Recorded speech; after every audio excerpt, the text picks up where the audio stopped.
I know what? Hi, how are you? Pull back a little bit. Good job. Thank you. I know. Anyway. Well, I'm not gonna be able to see the comments and all like that. So yeah. We're able to realize. I'll read this one. That's good. Right. That's good. Hey everybody. Hey, you want to say hi, everybody? Yeah, it's alright. So we got Annette's bed done.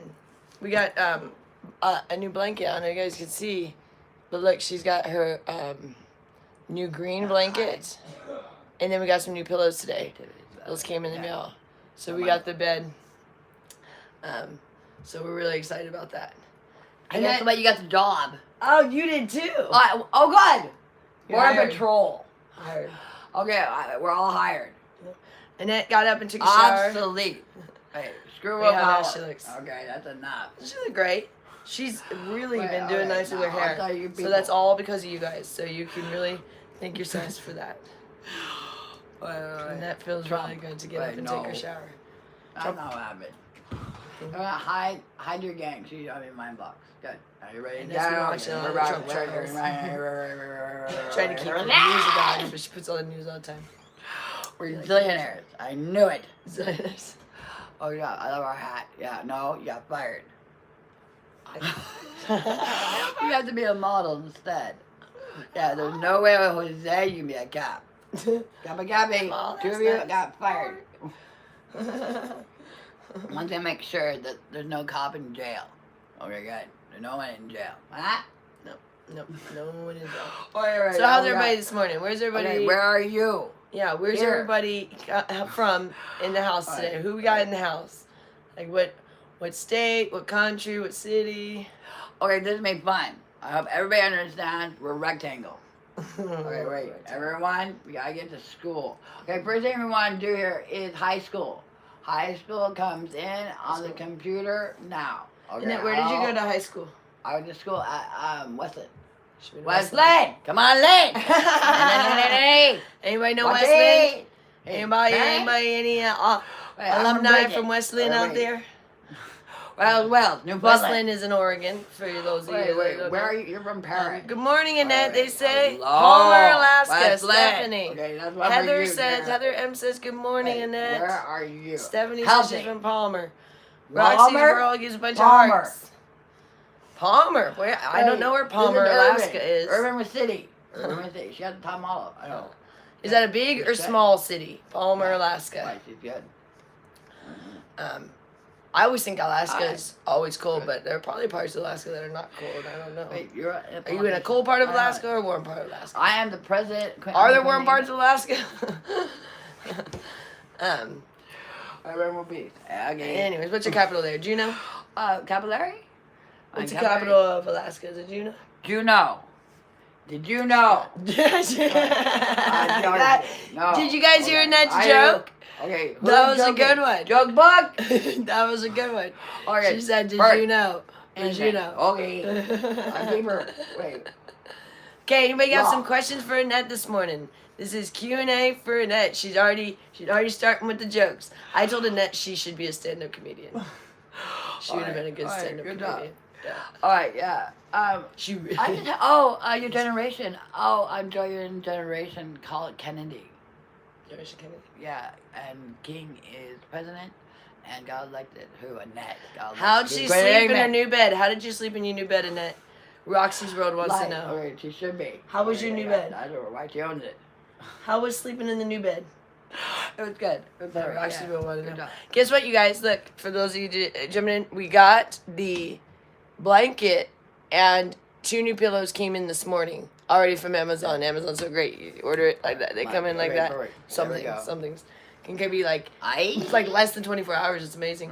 But so we got the new blanket on there to deal with the the issue of the bringing the old ones. So those ones that I discarded. So we're not fully discarded. They're not like to the dump yet. But they're I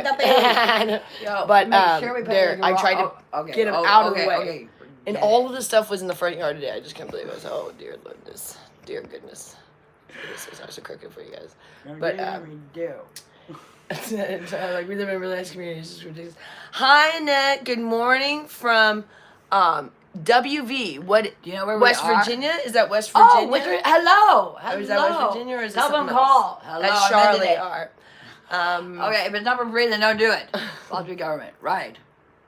So, Annette, Right. where did you go to college? I went to college at Boston University. Yeah. I went further than Harvard. I aced Harvard, went further, and I said I wanted to be That's a really scientist. smart. So I What tried was your very, degree very in? hard to be a political science. That's what I majored in. Political Right. science. Yeah. Science. All right. Good morning, Hey, I won. everybody. Ooh, How is hey. everybody Okay, it's out where you at? Do people have warm or cold weather right now? All We right, have. It's getting warm in Vegas. We're actually. We're We not. have to have the air on. It's starting to get hot. It's crazy. Nice. Yeah. I was watching a previous live. Oh, yeah. What is your degree in? What's your degree in, Annette? This is from Heather Remote M. sensing. Remote sensing. Remote sensing. Yeah. It's environmental science. Well, I guess we moved into the divinity universe. Okay, guys. What was the favorite thing you learned in science from Charlie R? How to make water. Hey, that's a good one. Or That'd be a mercy. good one. We Mercy. need that here in Vegas for this shortage. Well, actually, we finally caught up on the water, I think. That's all. But, it's the desert. know, It's cold in Australia. That is from Alicia. Did I say that right? Is your name Alicia? Wait. Oh, yeah. Let's see. Good morning, ladies. JoJo. My sister used to call me JoJo. My other sister. No, Annette. Because my name's Joy. Joyanna. So she called me JoJo. Joanna. Beautiful. Oh, thank you. That's so nice of you. Muggy in Ohio from Roxy's World. Who's Muggy who? No. No. Oh, Muggy. Muggy, Oh, like the temperature, really? like really? a lot of water in the air. Oh, yeah. I know water. Yeah. Agua? No. Annette learned how to make water. Free. So. Okay, good. Hi, Annette and Joy from Peggy. Okay, we Hi, got Peggy. it. All right, Charlie says, I seen something like you can use plastic bottles and it makes like condensation. I think it makes water, yeah, you're right. That's good. Good morning from New York, I'm Pippi. in Nirvana. New York, we love New York. What part of New York you from? Yeah, I'm going to be going back probably next month to Manhattan. I love New York. Annette loves New York too. We would love to go there, but I think it'd be a little much. New York's a little intense. Yeah. Attica, is that? I'm in charge of the Oh wow! How far is that from Manhattan? That's like, is that northern New York? I'm not. My mom is from Long Island, but I only went to New York for the first time in 2021. But now I'm like obsessed with it. But I always kind of was because my mom's from there. But I don't know very much about the rest of the terrain of New York. I know Long Island and I know Manhattan. That's about it. Hello, Mexico. No, Africa. You can. I have some cute Win. pictures. Thank you, buddy. My clothes are primarily all Walmart. Not both of us. We can't right now. We have to shop at Walmart. That's about it. Hey, Nicola. Is it Nicola or Nicola? Yeah. Pippi, less than 400 miles. Okay. All right. That's probably cold where you're at then. Woo, man, New York. New York that City. cold. No. That New cold Jersey. gets me. In Come on, January, February, March. Statue of Liberty. Woo. Yeah, have you been to Statue of Liberty? I am Statue of Liberty. Are you the Statue of Liberty? Or you have the Statue of I'm Liberty? Statue of Liberty. Yeah. You are? I'm a Statue of Liberty. It's true. Oh gosh, you guys. Staten Island. Yeah, you're right. It is Here on I Staten am, Island. and there's my boat. We went to Statue of Liberty, me and Richard, in 2021, and it was July, and it was so humid at the Statue of Liberty. But it was like not in Manhattan. Like Manhattan, it was like actually almost like kind of chilly that day. Like I need a jacket, and then we get on a boat and go to the Statue of Liberty, and it was so hot and so humid, and I was like dying, and I was like, wow, it's crazy how it's so different. Wherever that is in the water, I don't know what's the deal. It just bakes out there. Good morning, Annette and Joy, for your Eureka. Heather M. What's the next step in the room for Annette? What would you like to have done with the room? A poster or lamp? Oh, that's a good question. Yeah, what would you like in your room? Do you want some posters in here? Oh, no, I'm fine. Would you like some new lamps? No, not me. No. I know one thing she really needs that we're going to work on soon. And is guess the what windows. happened? Guess what happened? I took over Best Buy. She took over Best Buy. That'd be convenient. Really? Because we could get some stuff. It's Best Buy. Yes. Ned took over Best Buy. Shit. That would be super helpful. Right back and back. Man, we could get a lot of items from Best Buy to help out our room. That'd be good. How did you sleep in that? Everyone wants to know how you slept in the new bed. That is from Peggy. Peggy, Charlie says she has beautiful brown eyes. I'm so glad she's doing great. What color you plan for the room? Oh, that's a good question. Annette, what color would you like to paint the room? What color would you like to paint the room when we're able to paint the room? Oh, I don't care. What is your favorite color? Well, what's your favorite You know color? what happened? What happened? You might be a painter.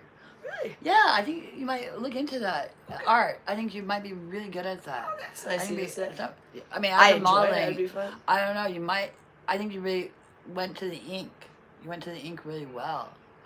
Yeah. Okay. Should she say I can model or paint?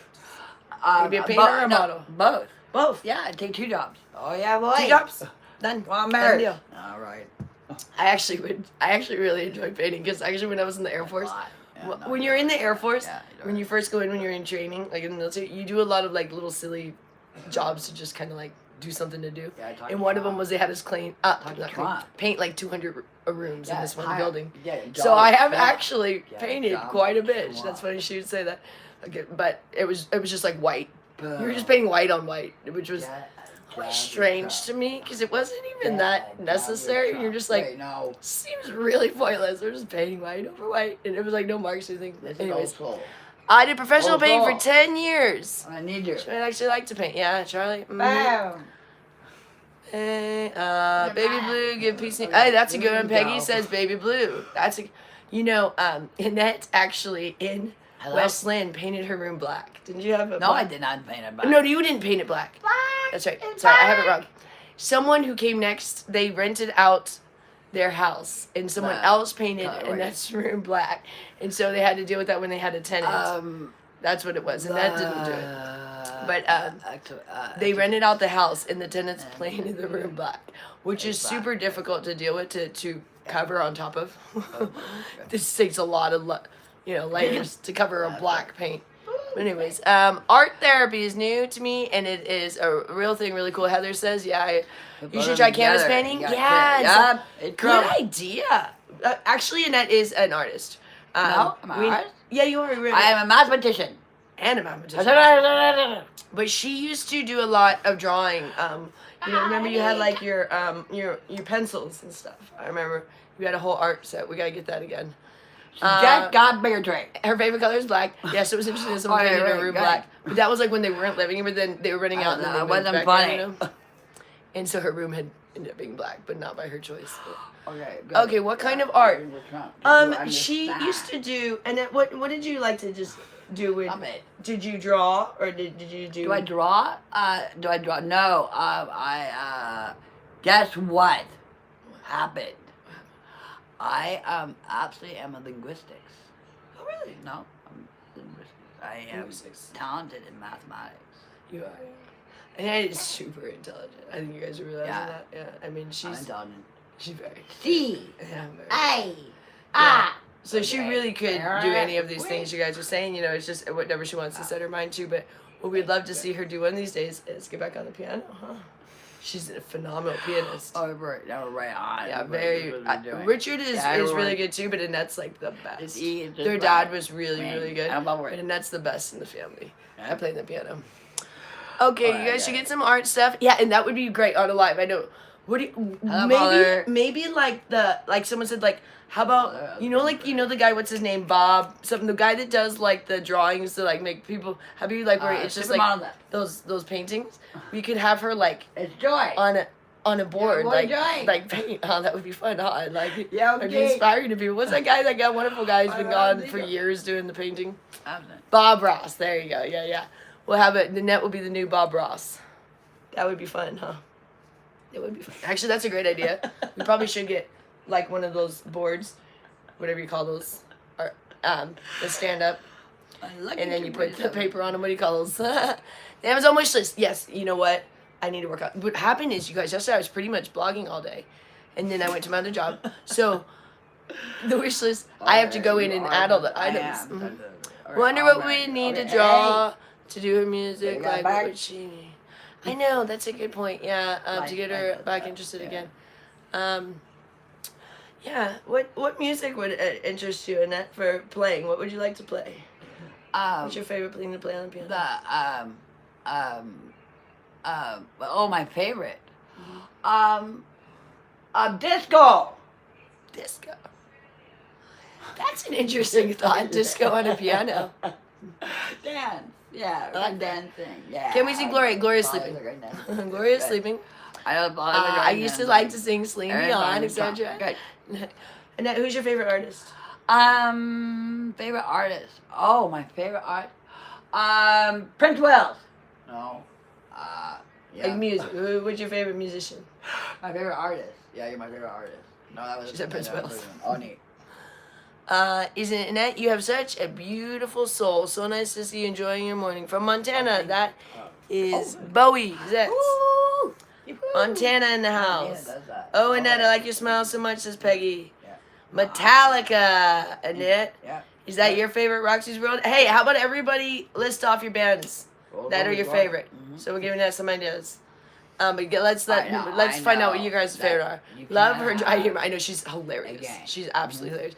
Hi from UK. Is that Alan? I thought it was an alien for a second. I'm telling you, the sprint is ridiculous. Alan. Joy. I don't know when you sleep. Seriously, I am actually very tired. Normally I sleep, but I'm talking to you guys like Canada. We got Christine from Canada. Still stronger than France. Still stronger than France. Cray 420. Sweet ladies, y'all precious, Brittany. Yeah, the whole damn Boys, Amy Winehouse. About 3 years, right? Yeah, we did the Fight for Your Right to Party when they closed down the strip. Okay, now we're normal. Okay, thank God. Everyone still trying to, okay, great sister. Oh, thank you guys. Thank you. Alicia, is that Alicia? Have you slept?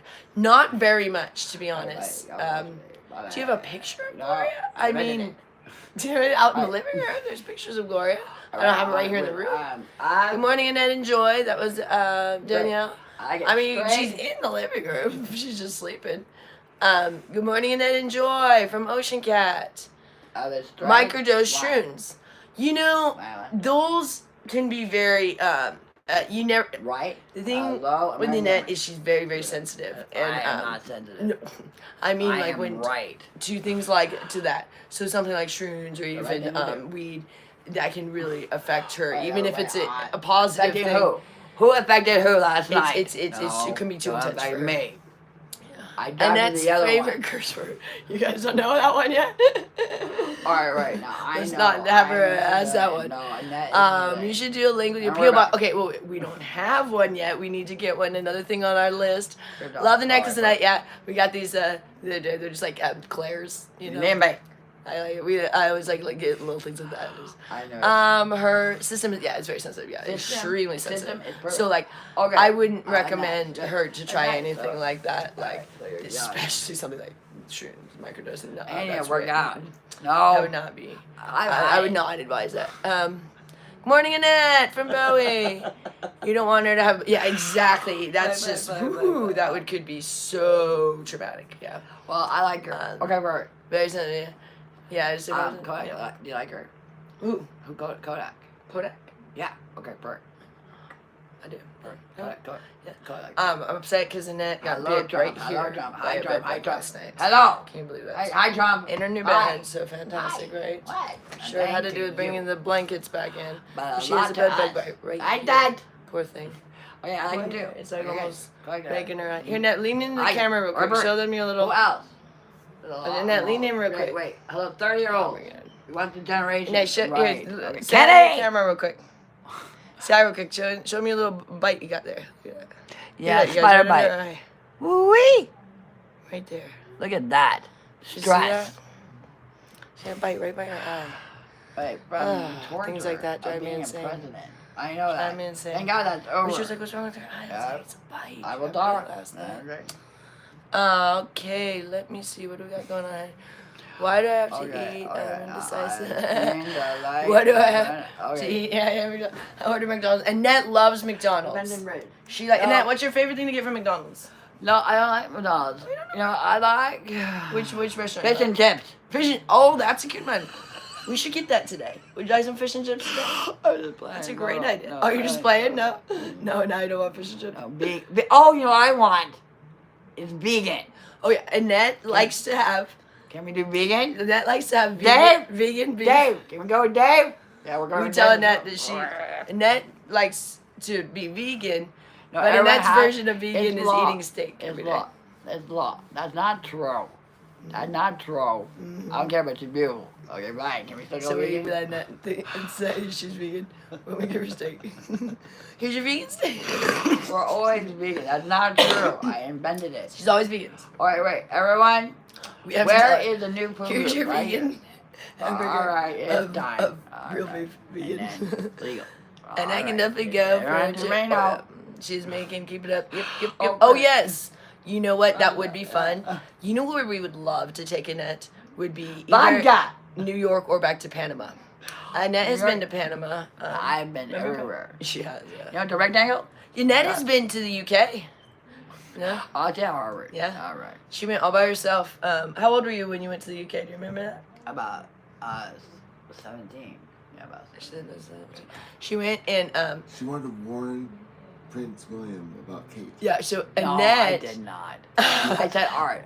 It was art. Annette loves. Well, she did. I don't know how she Yeah, feels now right about it, away, but she right used to away. Yeah, really I- love Prince William. I wrote. She had a big crush on Prince That was a William. great idea to do Very cultural much. art. Like she Right. was in Right, love with right. Prince William. This is before he got Not married. the time. And Annette wanted to be Prince's wife, Right. and so she I've had been married. some choice things to say about Kate Okay. Middleton. Whatever. And so she went to the UK, and they got worried a little bit because they thought Oh, yeah, that she might Right. Okay, be bye. concerned for a second. They were like, I oh no, understand because too. she's like, Okay. you know. Anyway, so that was many years ago. So they had to like she got some questioning Indeed. over it because they thought that because she kind of came with, an agenda that she was going to marry the prince, kind of thing. So it was funny. Hey, But anyways, Where is yeah, the art, yeah, bracelets. You know what are Government! fun? If we could Government's get her fine. Government is dexterity fine. back Okay, is fine. We'll do it. Okay, here like we are, those turn like that. embroidery And things we're where you just kind of right do like little on. knots or We're bracelets or like crochet like on. things, or even I used to do Right, right, like you do scarves, I you know knit, that. but Right, like real right. simple knitting. At the top. Things like that. Right, good job. Yay. Okay, I had a right dream on. about Okay, him last great. week. He looked buff. I said, That's I know, and I guess there's like total issues now with Kate Middleton and stuff. So, They're going out. and that was probably right. Warning him against her. I guess Okay, she was like she's missing. right. That's always right. But yeah, tie-dye shirts. That's a great. Okay, tie-dye. That is a great idea. That would be really fun. Because you know what, Annette, we could do that to some of your shirts. Would you like to tie-dye your shirts? Have you ever tie-dyed before? Because that would be fun. Some of those shirts that maybe already have some stains. We can cover the stains with tie-dye. That would be kind of. Hey, kind of like this is almost. Well, this is not what I tried, but kind of a little bit. Thinking of that. Okay, but yes. Tie-dye shirts. I used to always wear They're tie-dye right. shirts. That is Right. such an 80s. Yeah, vegan. So I was born in Okay, good. 85. And 80s, 90s thing, tie-dye. Remember that? Everybody, all y'all. What year is everybody born here? Let's This list off the years everybody's born. Interpretation. So we get a general feel how old are we are. Are we older or younger than everybody out there? Yeah, they went through. We got some youngins. Very intense. Oh, there we got 88, Nicole. 74, same as Annette Cray Cray. 1982, Mandy. I'm 90. Wait, I'm 93, baby. I'm wait. 1963. Oh, 2001. That's a baby. 84. 1976. 1973. 1991. Oh my goodness. 69. Clara. Right. Cass, 1998. Oh, Nightmare, 2001. Janet, 1968. Hey, that's rich. 2000. Oh my goodness. They're going so fast now. 2007, 1978, 1969. Wait a second, get you guys new. 2014. 2004. What? Wait, hold on. 2014. You are young. 1969. 81. Hola. Did you say mine? Yeah, 1963. How do you, Joy? I am 39, so I'm 1985. Annette is, I saw it in 1985. Annette is 1974. All right. What's your birthday? 1982. Good job. Annette gets younger every year. So last year we celebrated Annette's 26th birthday. Yeah. Yeah, because she said she's 26, so we got candles and everything for 26. So she looks 26, so that works. Yep. You guys are cute. Yeah, thinking 1955. King S. like Who we to got? see. 2000. When I see that anybody born in the 2000s, I think, oh my goodness, you guys, that's great.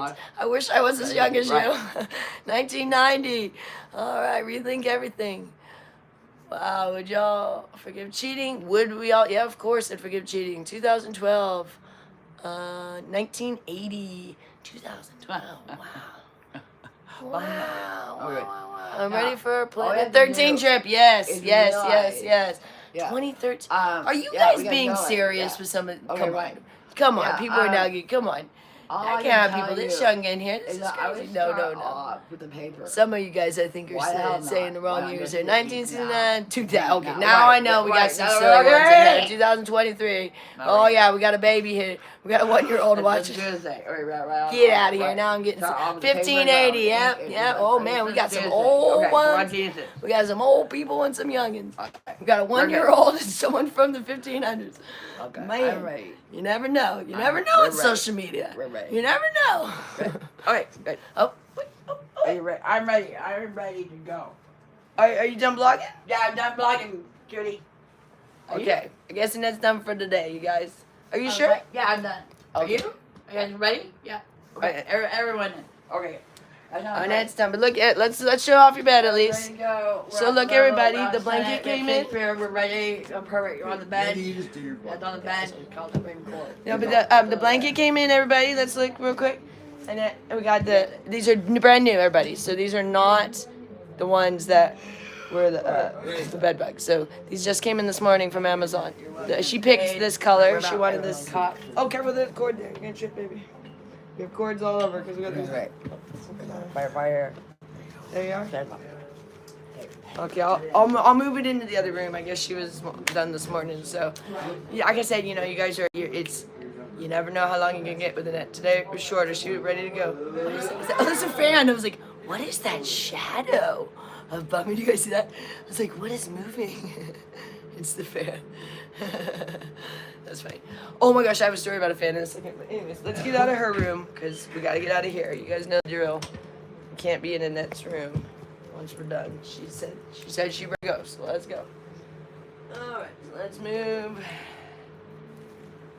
Okay, we have all these. We plug in everything, so I gotta everything here. Let's see. Let's move our way into my room. Oh, okay. Let me know. I'll get this stuff out of your room. Hold on. Rich, you wanna help me move this stuff? Yeah. Where's Bunny at? Okay, hold on. Where's Bunny? Let me get you guys plugged in. Everybody just relax your shorts a minute. I put you on, I would give you Bunny cam, but Bunny's not even in his cage, but we'll look at his little house for 5 seconds while I get ready. Over here. Gotta bring the lights and stuff. Oh, it just, you guys have to look at a boring screen. The lights look real bad if I don't plug them in. Hard for everybody to see. Thank you, everybody, for that. Sorry she wanted a short session this morning. She wanted to go for a walk. Oh, did she? Yeah, Okay. she might be back. She was ready. No, you could have stayed in her room because she's going for a walk. Yeah, she is. I'm not going to be in her room when she's not in Okay. her room. She's already back. So. Hey, do you need cigarettes? Yeah. Okay. Oh, close this door. Jeez. There we go. The bunny is running around. Where is the bunny? Oh, there he is. Hi, baby. There you are. Oh, dear. Okay, Richard, you're gonna need to go pretty soon. If you could actually maybe take Annette, she's almost out of cigarettes. Maybe you guys could go while I'm doing the blog, because she's gonna run out. She only has 1 pack left after this. Alright.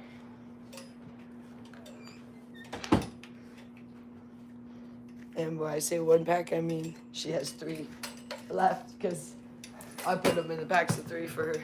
So she only has 3 left after this. So that'll go really fast for her. That could be in like 15 minutes sometime. You never know. It's crazy. But Bunny, come here. Oh gosh. Oh dear. Oh, those are gonna get knocked over. Hold on. Hi, baby. Okay, you guys. After this vlog, my #1 priority is to vacuum this room. It is getting insane, but I haven't wanted to take him out yet because he's just been enjoying himself in here, the bunny I'm talking about. And so I can't vacuum yet. But literally, like, there's like little rabbit turds on my bed. I just feel like, ah. Luckily, rabbit turds are not, they don't make a mess. They like have no dirtiness to them, which is nice. They're just like these little pellets, but it's still really annoying having them like all over. And you just kind of feel them like these little, like, I don't know if you guys, for people that have never, it just looks like this. And there's no like messiness to it, but they're just like everywhere. It's like literally like he's like a BB gun going around. I'm just like, jeez Louise, but they're so small, but like everywhere he walks. So right now the room is just covered in these little pellets, and the bed is covered in the pellets because now we can't even keep him off the bed. He's figured out how to go everywhere in the room, and he does not want to be in his cage when he doesn't want to be in his cage. Like last night, he was so mad at me that I had to put him in there because it was time to go to bed, and he was like, he stared at me for the longest time, like with like this, almost like a scowl on his face, and I was like, because I was laying down, and as I told you guys, I had my like hood over me because of the bed bugs, so like, I went like this, and I was so tired, and then I take it off and I look, and he's just still scowling at me, because I leave like one light on the here, so it's not completely dark in here. But I was like, oh man, because he was like kind of kicking at his cage. He's very demanding because we're kind of spoiling him. So he was like, I don't want to be in here. I thought you knew this. Kind of attitude. And I'm like, I know. Yeah. Okay. Now I just had to say a little. She probably said one of those cigarettes. I know. Well, the thing is, she is so. Annette has a lot going on in her head, so she is always busy. She is always busy. She has so much going on, so for her to sit down is a really big deal. And I think today she's just really happy because she loved her new bed, and we got the new blanket on, and she's really happy about that. We had just put it on before the scope. I probably should have waited and put it on the scope, but I mean, we just got the box and put it on.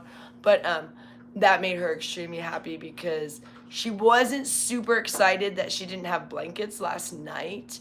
So that's probably why she didn't make a big deal about her bed last night, because I think she was a little bit mad she didn't have blankets. She only had the sheet last night, but it was hot here, so she didn't need a blanket, but she wanted her blankets. But remember the whole issue with the blankets. So as of this morning, right before the vlog, all of that stuff was still in the front yard. I was like, I thought you guys got it. I thought someone brought it in. I'm like, oh my goodness. So I, this morning before the vlog, went and got all that stuff, brought back in all the rugs. You don't want to spend the neighborhood. And this is such a nice neighborhood. And I'm like, this was out all night. This is so embarrassing. And I put the nasty blankets because I need to like get rid of this stuff. Gloria claims that you can just call Republic Services, which is the trash we have here in Nevada, or in at least Las Vegas. And that they'll come and pick up your mattresses for free.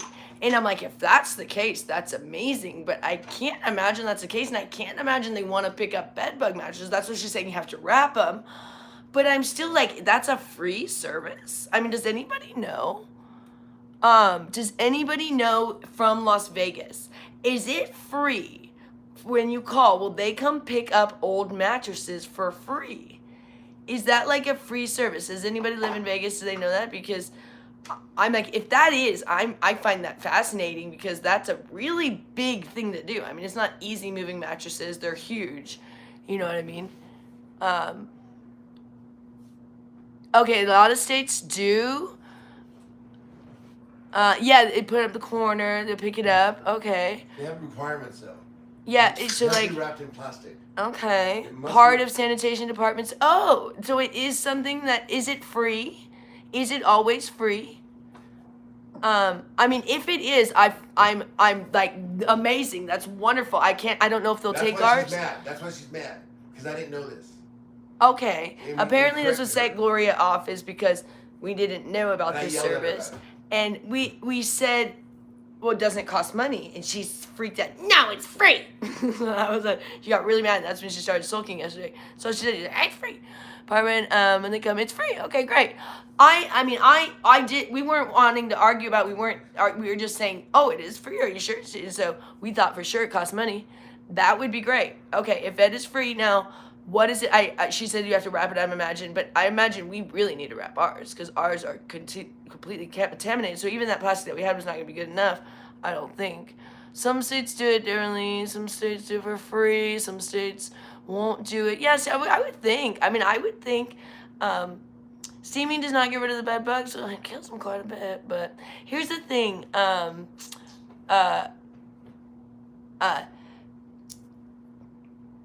we know that we might not ever fully get rid of these bed bugs because, I mean, they're kind of like an insane thing. Like, it's like once you have them, it's, I mean, you gotta burn the house down almost.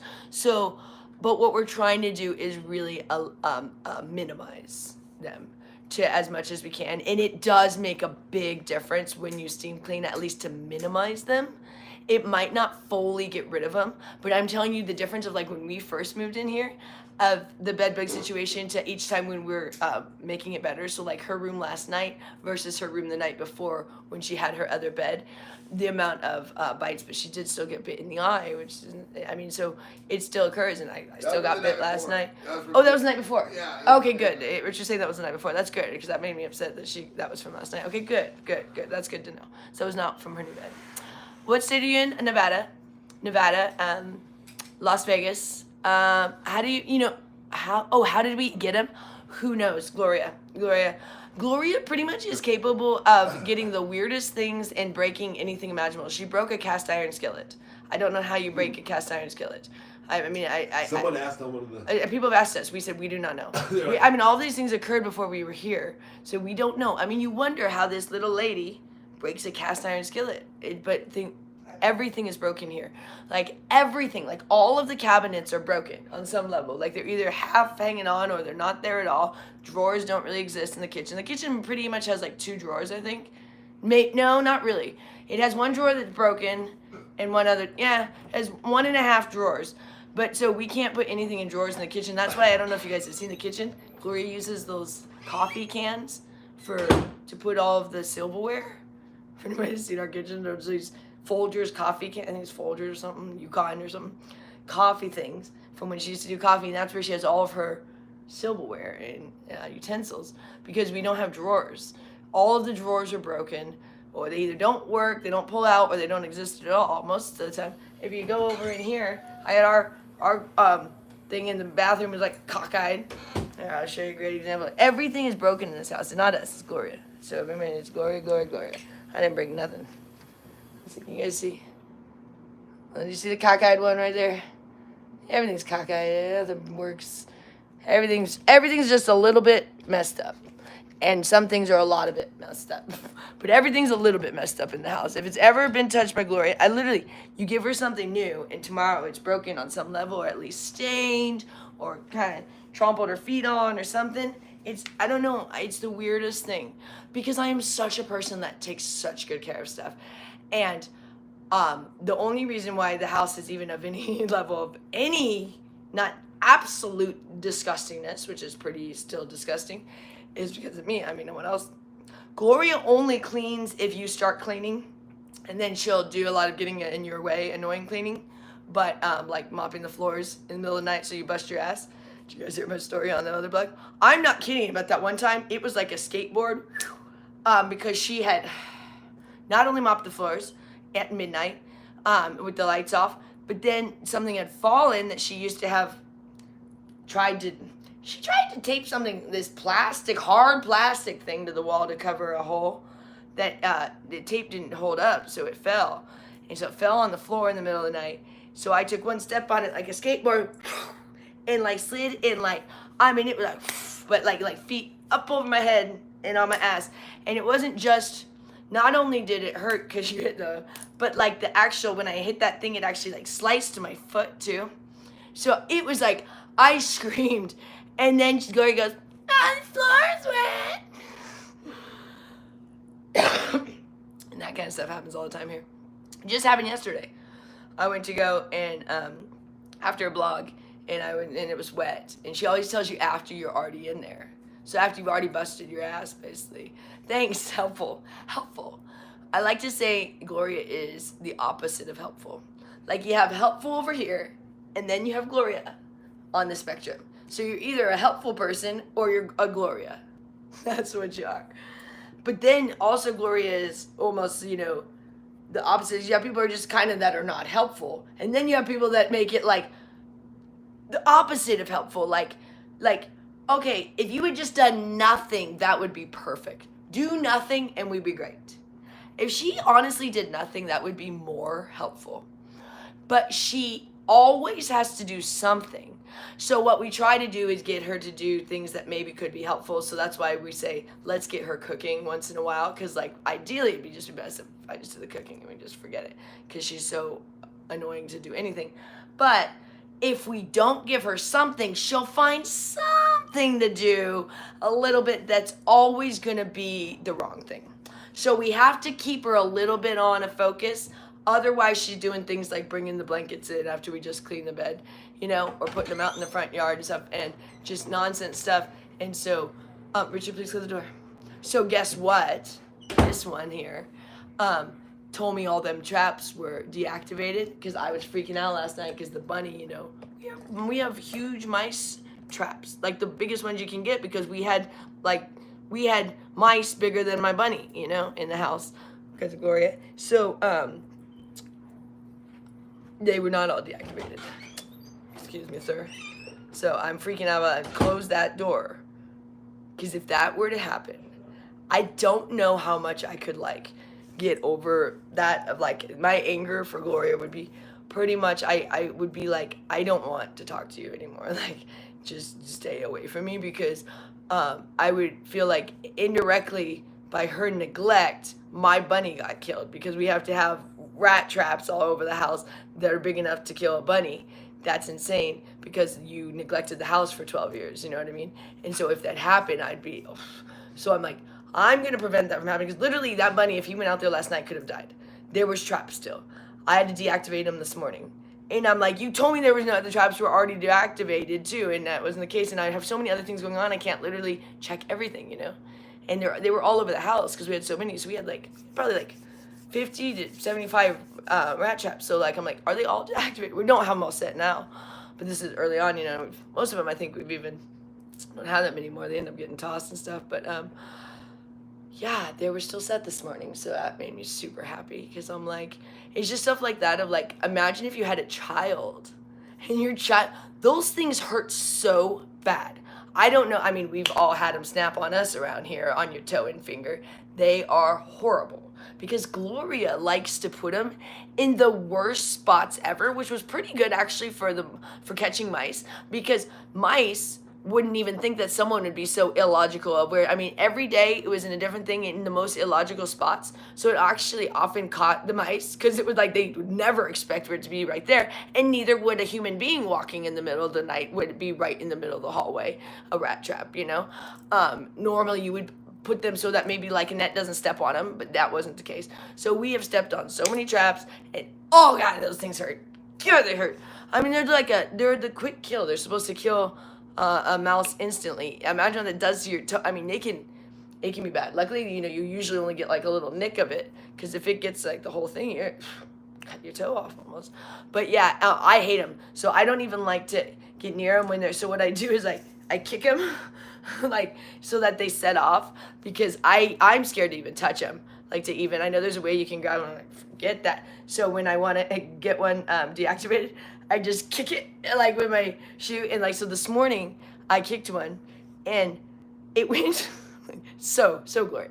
It was near her bookshelf, and as it went off, it grabbed something that was under the bookshelf, and it pulled it out, and it was a thing of, like, you know how your spaghetti comes in like a little plastic thing, like spaghetti, but it's not like a box, it's whatever that little plastic thing they put spaghetti in, the little wrapper. So it like snagged it, and I'm like, oh, all around here do I have to deal with mice trap? But then as you set off the mouse trap, you might just grab random trash behind the bookshelf.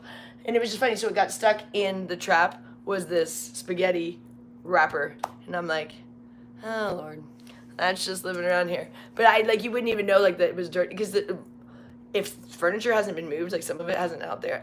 In here, everything has been moved, and I did move everything intentionally, because was insane, like stuff underneath things and behind things, because primarily the mice had brought so much stuff in.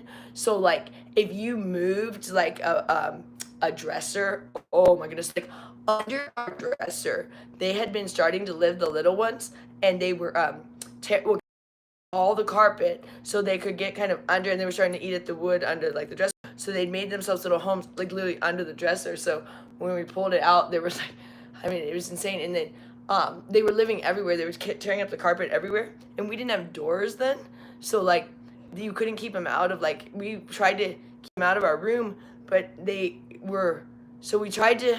I cleaned up this room first. That's where we started because you couldn't even attempt to clean out there first. But then so we tried to first get all of the mice out of our room. Try to move out there, but you couldn't keep them out of here because we didn't have doors. So we tried to put like little barriers. We'd build little walls, and then mice be jumping over the walls all night long. We're like, dang it, we didn't build it high enough. We tried to like get things like with cardboard and stuff, but then the guys were jumping over everything. So all night long you'd have mice jumping into the room, and that was super awesome for sleep on top of the bed bugs. We did not, you talk about sleep, we got like no sleep. And then Annette used to scream all night long, and she would turn on music at like the highest level. She loved to do that. Like she loved to go from like every room in the house turning on music and stuff and screaming and yelling and kicking and slamming the doors 24/7. She was in and out of the house about every 5 minutes, but she'd slam. My buddy creeping up on me again. He is just having the best time. He was so mad going in the cage last night. I was saying, for all you haven't seen my bunny, his bunny was donated to us. He looks like a gremlin, doesn't he? He has a beautiful blue eyes, but he's got the little thing around his eyes, so he looks like a little gremlin. Oh, we scared him. He's like, oh, who's that bunny there? But yeah, he was donated to us because people know that I feed my backyard bunnies. We have backyard bunnies. Annette loves the little backyard bunnies. And we feed them carrots, which I didn't know that's not apparently good for bunnies. Too much sugar. So I gave that to him for a minute, but we don't now. But those guys out there just love the carrots, and I can't stop giving it to them because they just expect every morning. Like they literally show up at the window. So, so I give them organic carrots. But this guy, we got him on just we got the little pellets, the hay, alfalfa hay, and some organic lettuce and organic cucumbers. Oh, not cucumbers. Celery. That's what he'd been snacking on. He's so cute. But anyways, Annette loves the bunny, but with Annette, everything is like 5-second kind of thing. So you guys get the most time of anybody with her because she really is so, like her mind is just very speedy, and so that's why when she was on caffeine or meth, like she doesn't need that on top of the way she already is normally, because she's just going. Her brain is just going. So it's hard for her to even focus to have a conversation with all of us because she's just going. Yeah. But anyways, mathematics, baby dog. I think she likes math. Annette likes math, and Annette's grandma was a math teacher. Algebra teacher. Oh my god, my buddy's just running around the bed. What's with your body? I do keto, but I used to have an eating disorder. So if you guys had come on the channel way back, you're like, wasn't this an eating disorder? It was, and it is kind of, but I find that people don't really want to talk about that, and social media doesn't really want to talk about that, so we don't talk about it very much anymore. Hi from Spain. Hi there. Is that Rob Berg?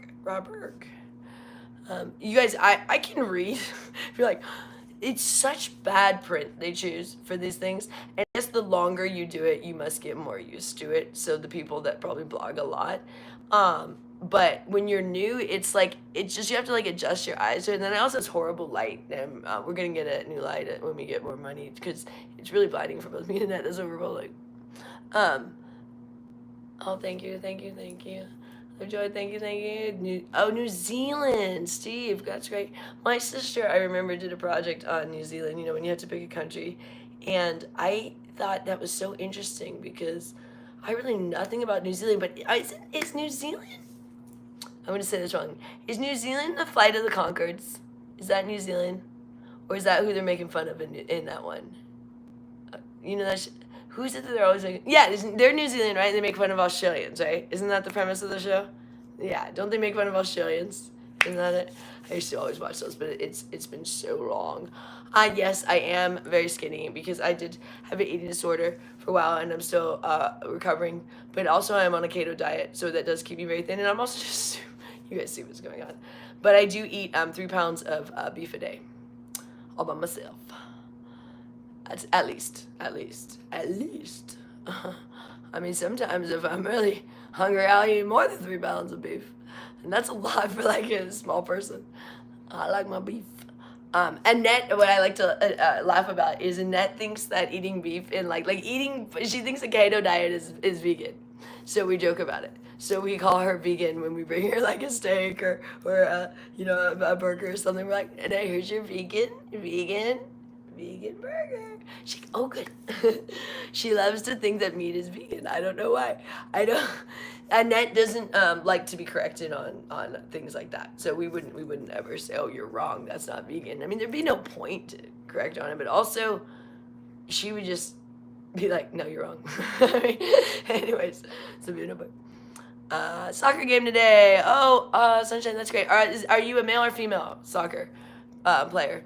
I love soccer. Actually, did you guys know that our condo, well, Richard's condo, when I first met him, was right next to, so he was on the second level of this building called the Civic, which is in Portland, Oregon, which is on Burnside and like 19th, which is where the Timbers play, Portland Timbers, their soccer team. So Geldwen Field we could see it because we had a patio.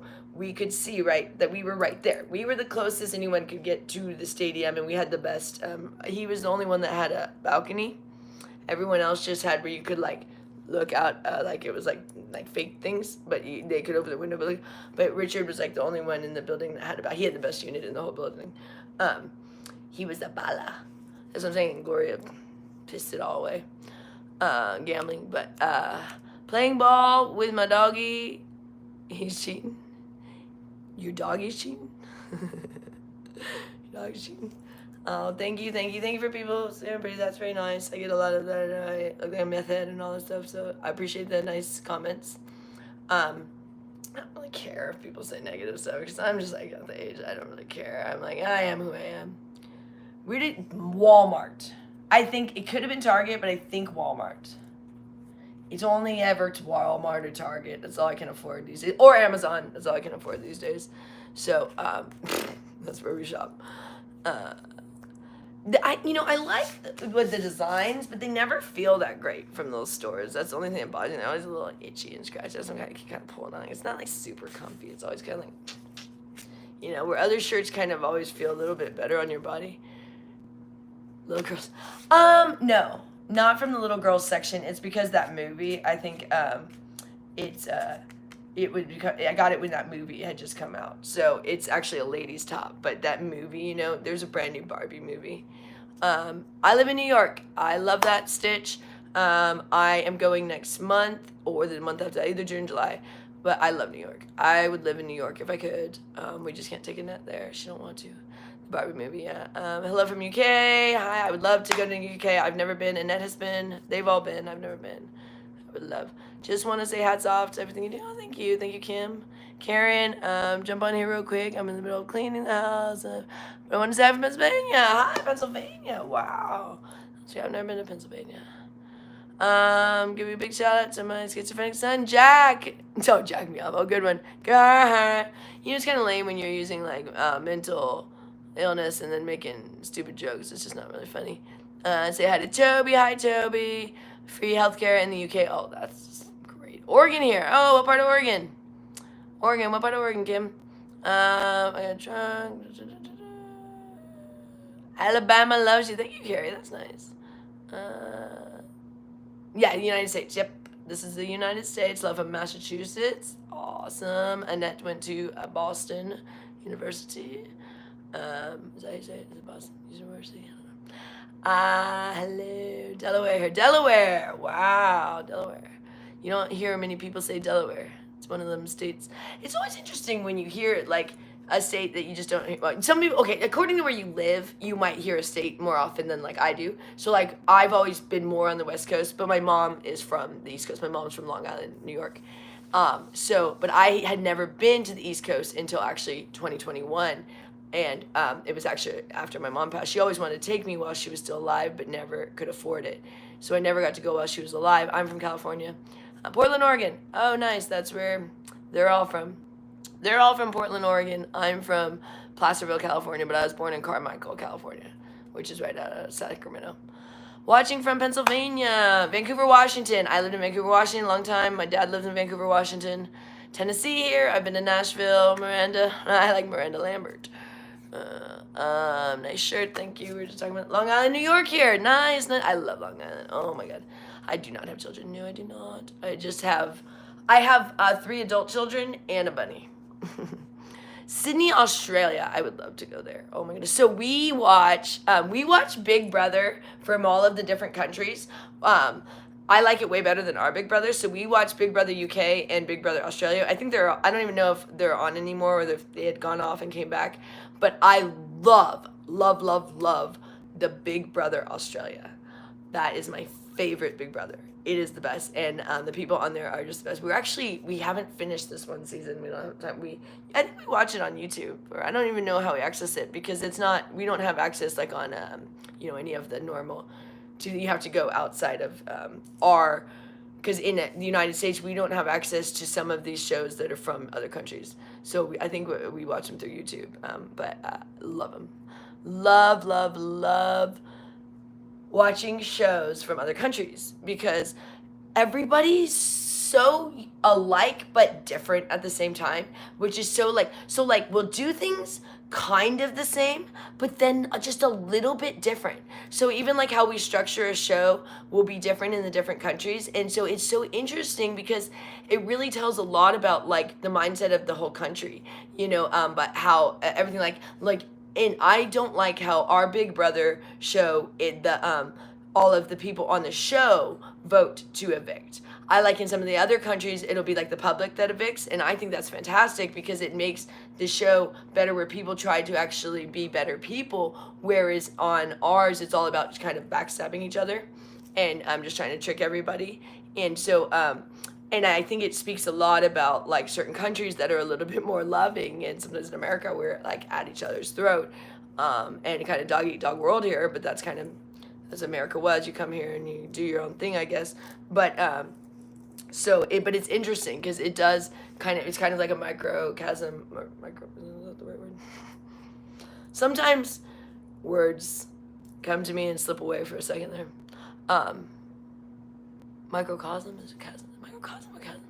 Anyways, I've watched all the Big Brothers. Megan, thank you, my Big Brother fans out there. We have to pretty much any of them that we pretty much can watch, and we've gone like from the beginning. Like so, we go. Oh my God, I love Emma and Ryland from Big Brother UK, and they're not on there anymore. Just love those two. Yeah, Annette went for a walk, but her walks are so short now that we don't even have to go get her. I'd spoken before about we used to have to set the alarm because she would walk until pretty much we picked her up. I mean, we'd have to go and then we'd have to bring her back and we reset her because she didn't necessarily know what she was doing. But like I said, if she had got no, he's fighting cords. That's not good. No, oh jeez, get out of here. No, come here. Sorry, you guys gotta deal with this. I didn't have the money to like electric. Stop. No, we're not gonna bite cords. I'm gonna bite cords. He doesn't get mad. He doesn't like to be redirected when he's on the course. But we're not gonna have him bite cords and hurt himself. Okay, see, I'm not a mom, but I got lots of other adults and a little bunny to take care of. And I got my backyard bunnies. But anyways, that made me lose my train of thought. He was chewing on I have all these cords because the light and we have to now charge this thing, otherwise my battery dies. So that the little guy's chewing on the things because they're over here because they're in a really, a way that we wouldn't normally have them right in the middle of the floor. So it's really interesting to him. So he keeps coming for him. He's like, oh, what are all these? But I don't want him to hurt himself. Thank you, everybody. I appreciate the support, and I understand some people have issues, and I probably shouldn't. Well, I wouldn't say I probably shouldn't have, because the reason why I threw pancakes was not out of an anger, out of it wasn't not of where I lost it. It was actually I was doing it because I was trying to prove a point that she only reacts if it's something like that. Not like a violent thing. I mean, the fact that I was destroying her pancakes. Do you understand? It was the fact that I destroyed her pancakes. It wasn't that I threw it at her. If I had thrown it at the floor, she would have been, even probably more upset. It was the fact that her pancakes are such a thing that we have a thing about where I can't throw out her old, nasty, rotten, rancid pancakes. And so there were so many levels of, of stuff going on there, that it wasn't like I wasn't just in a fit of rage. I was yelling because I was very upset because of several things that had happened over the whole time, but like in that week, several things had occurred. And Richard first went out there and he got very livid with her. And so I usually, like, he can't even, like, he doesn't get aggressive. He just can't even, like, talk. I can't talk to her. Like, I can't. And so I have to sometimes go out there because she drives him so nuts, because it's his mom. And so he just can't. So he steps away, but then I go out there and then she just starts up on something. I don't even remember what the fight was that time, but it's always something with her. Like yesterday with the bringing the nasty, there was bed bugs already on the bed again. When right before the live, I was like, taking them off the bed. I mean, like we said, we knew it wasn't going to be completely gone, but it sure wasn't helpful when she brought in all of the nasty blankets and pillows when we were already had them coming on order from Amazon. I was actually looking when I was posting. It was actually on my birthday when you threw the pancakes at her. Oh, that's right. Thank you. That's super significant. Thank you, Richard. Because guess why I threw the pancakes that day?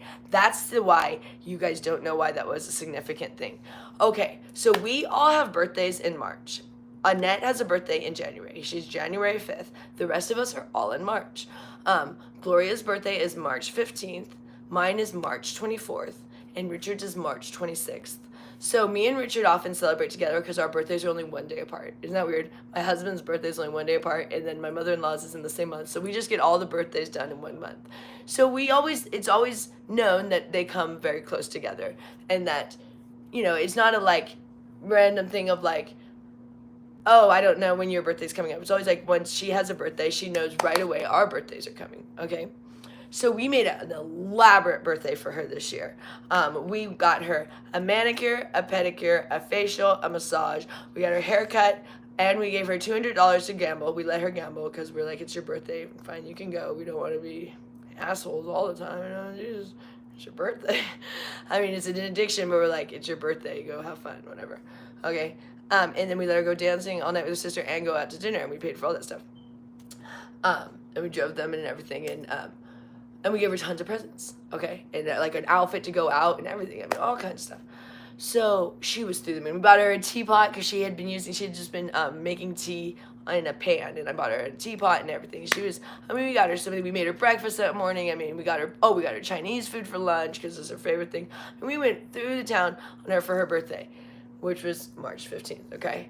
So we were starting to wonder if she was going to ask, because, she doesn't really have access right now to, she often has to ask us just because she has no money, but so we give her our money if she wants to go do something.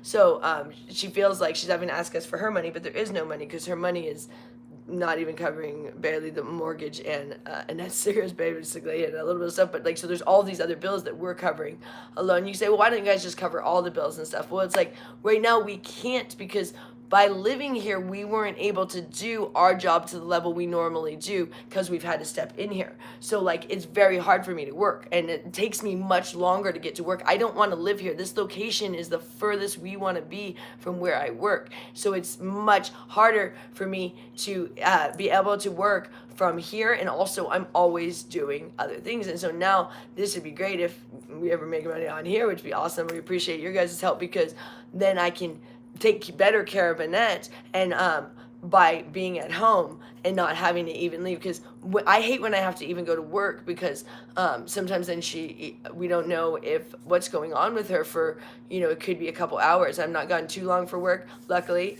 but it's scary because when she was walking, we'd be like, okay, we hope we'd be really worried of how far she got if we were both gone or something, and especially like when I'm in Manhattan, and then if Richard has to go do things too and stuff. So it was very scary then, like for her to, if she won't go with us. It's not like we can bring her. She doesn't want to go. She doesn't ever want to go anywhere. We can barely get her to go now to the doctor. Luckily, she will go when she's on her meds. She won't go. She's not on her meds. But anyway, so back to the story. How did I get so off track on that one? But anyways, back to the Gloria story with the pancakes. Where did I go on that train? But so that we did Gloria's birthday. I don't even know how I went on another topic, you guys. Sometimes I have to go back and watch my own blog and be like, where did I go on that one? All right, anywho. But, so back to Gloria's birthday. We made a really elaborate birthday, and she had the best time. But she thanked me in the morning. We also, I did this super elaborate birthday cake and stuff, and I actually, I wrote it myself on there, and we put like a ton of, we got 81 not 81 candles, but we got one that said 81, but then we put like a ton of candles, and then we had ones that said happy birthday. There's like these candles that say happy birthday. I mean, her cake, we got her this cake, but it was like covered in candles, and she just thought it was the greatest thing, because it was really pretty, and really, I mean, we did like a huge deal for her birthday. And so we knew she might start. We were talking about the finances of Gloria. Yeah. So she can't have cash because she just gives it to Annette, and then Annette would on the drugs. So close the door. He's running. But so we were wondering if she was going to start asking about our birthdays, like, hey, can we go get presents or something like that? Because we could drive her and stuff. And she didn't. So we were like, okay, no big deal. Maybe she kind of forgot, no big deal. So a couple days, so like I said, hers is on the 15th, and so then mine would come up on the 24th. She didn't say anything, and so mine came, and we're like, she forgot. So we were like, let's not embarrass her, so I'm just not going to say anything because she forgot, and I don't want her to feel bad that she forgot my birthday. So we really kept mine down. Like Annette knew it was my birthday, and Richard, but we kind of didn't really make a big thing because we didn't want her to feel bad that she had completely forgot my birthday. Because no big deal. But then I'm like, okay, Richard's in 2 days. I wonder if she'll ask me, or whatever. And we didn't want to go and tell her because, for one thing, we didn't have a lot of money at that time, and so Gloria always wants to go spend a lot on nonsense gifts too. So we were a little bit like, well, we don't really have the funds for her to do that right now anyways, but also we were kind of wondering if she would even notice, because this is kind of like a little bit like, wow, I mean, this is your son's birthday is about to come up, but every year is only a week after yours, basically. And of course, so mine was on the 24th, 25th, she don't say nothing, 26th comes, she doesn't say anything. And of course, that morning, she wanted to go play the lotto on Richard's birthday. She didn't even know it was his birthday.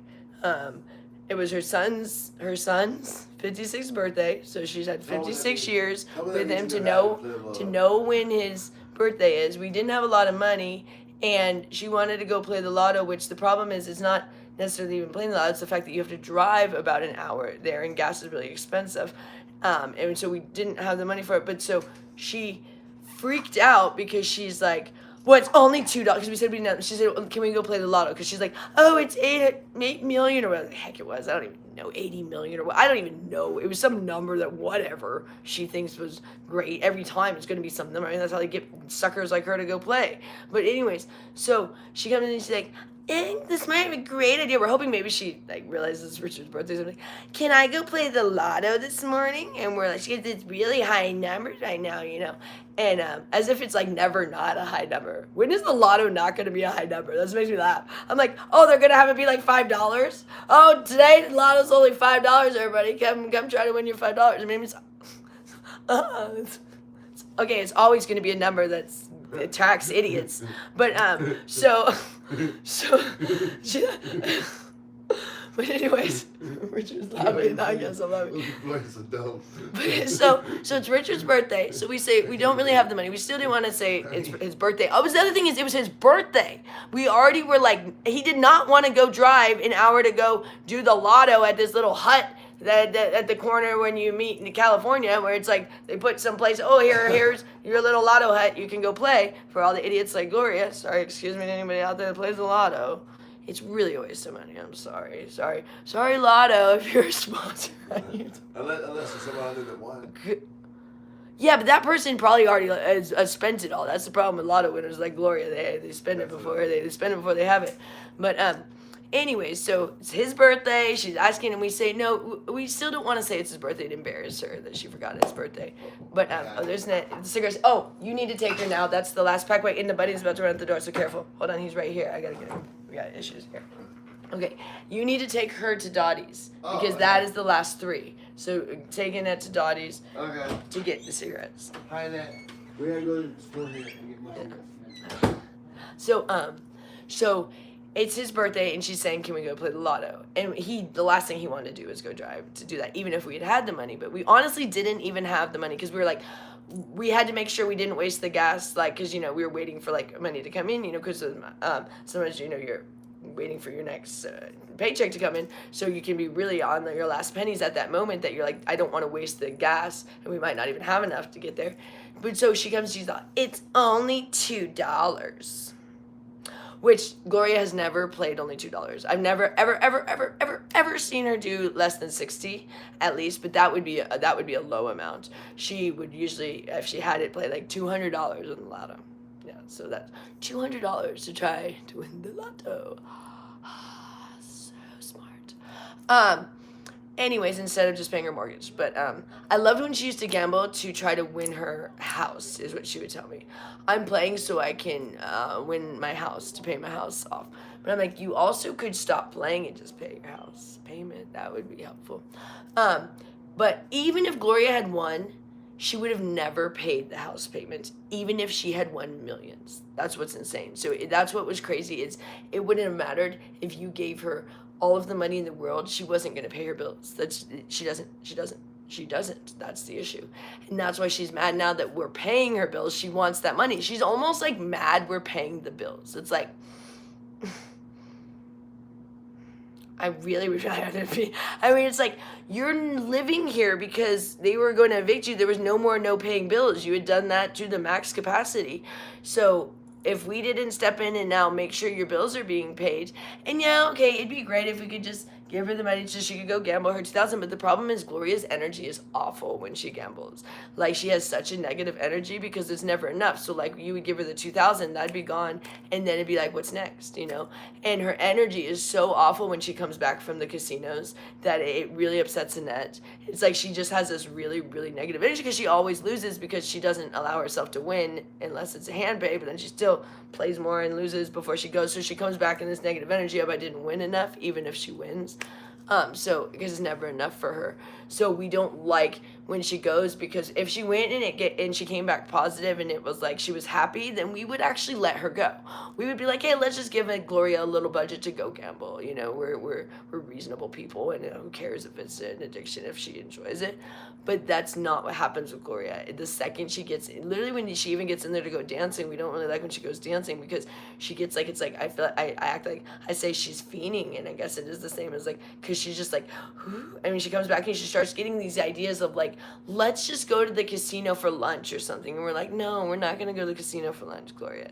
Because that's how she always used to get everyone there so that she could gamble. But she'll just try to do it now. Or she'll be like, I'd like to get a job at the casinos again. And we're like, no, you're not getting a job at the casinos so that you can just gamble. And just like, the problem is, we would like for Gloria to have a job, but she can't. She gets fired from every job that she does because she's actually really awful to people. She doesn't like when anyone tells her what to do. So if you can imagine if a boss tells her what to do, how she reacts to that. So that goes over really well. She's always used to make us get her jobs. Like, we'd have to go through the whole thing of making her resume and filling out all of her applications and all of her things and doing everything for her. And we'd get her a little job, and it would last like 2 weeks, and then she'd get fired. And then she'd be like, I want a job, because she always wanted jobs because she wanted to gamble.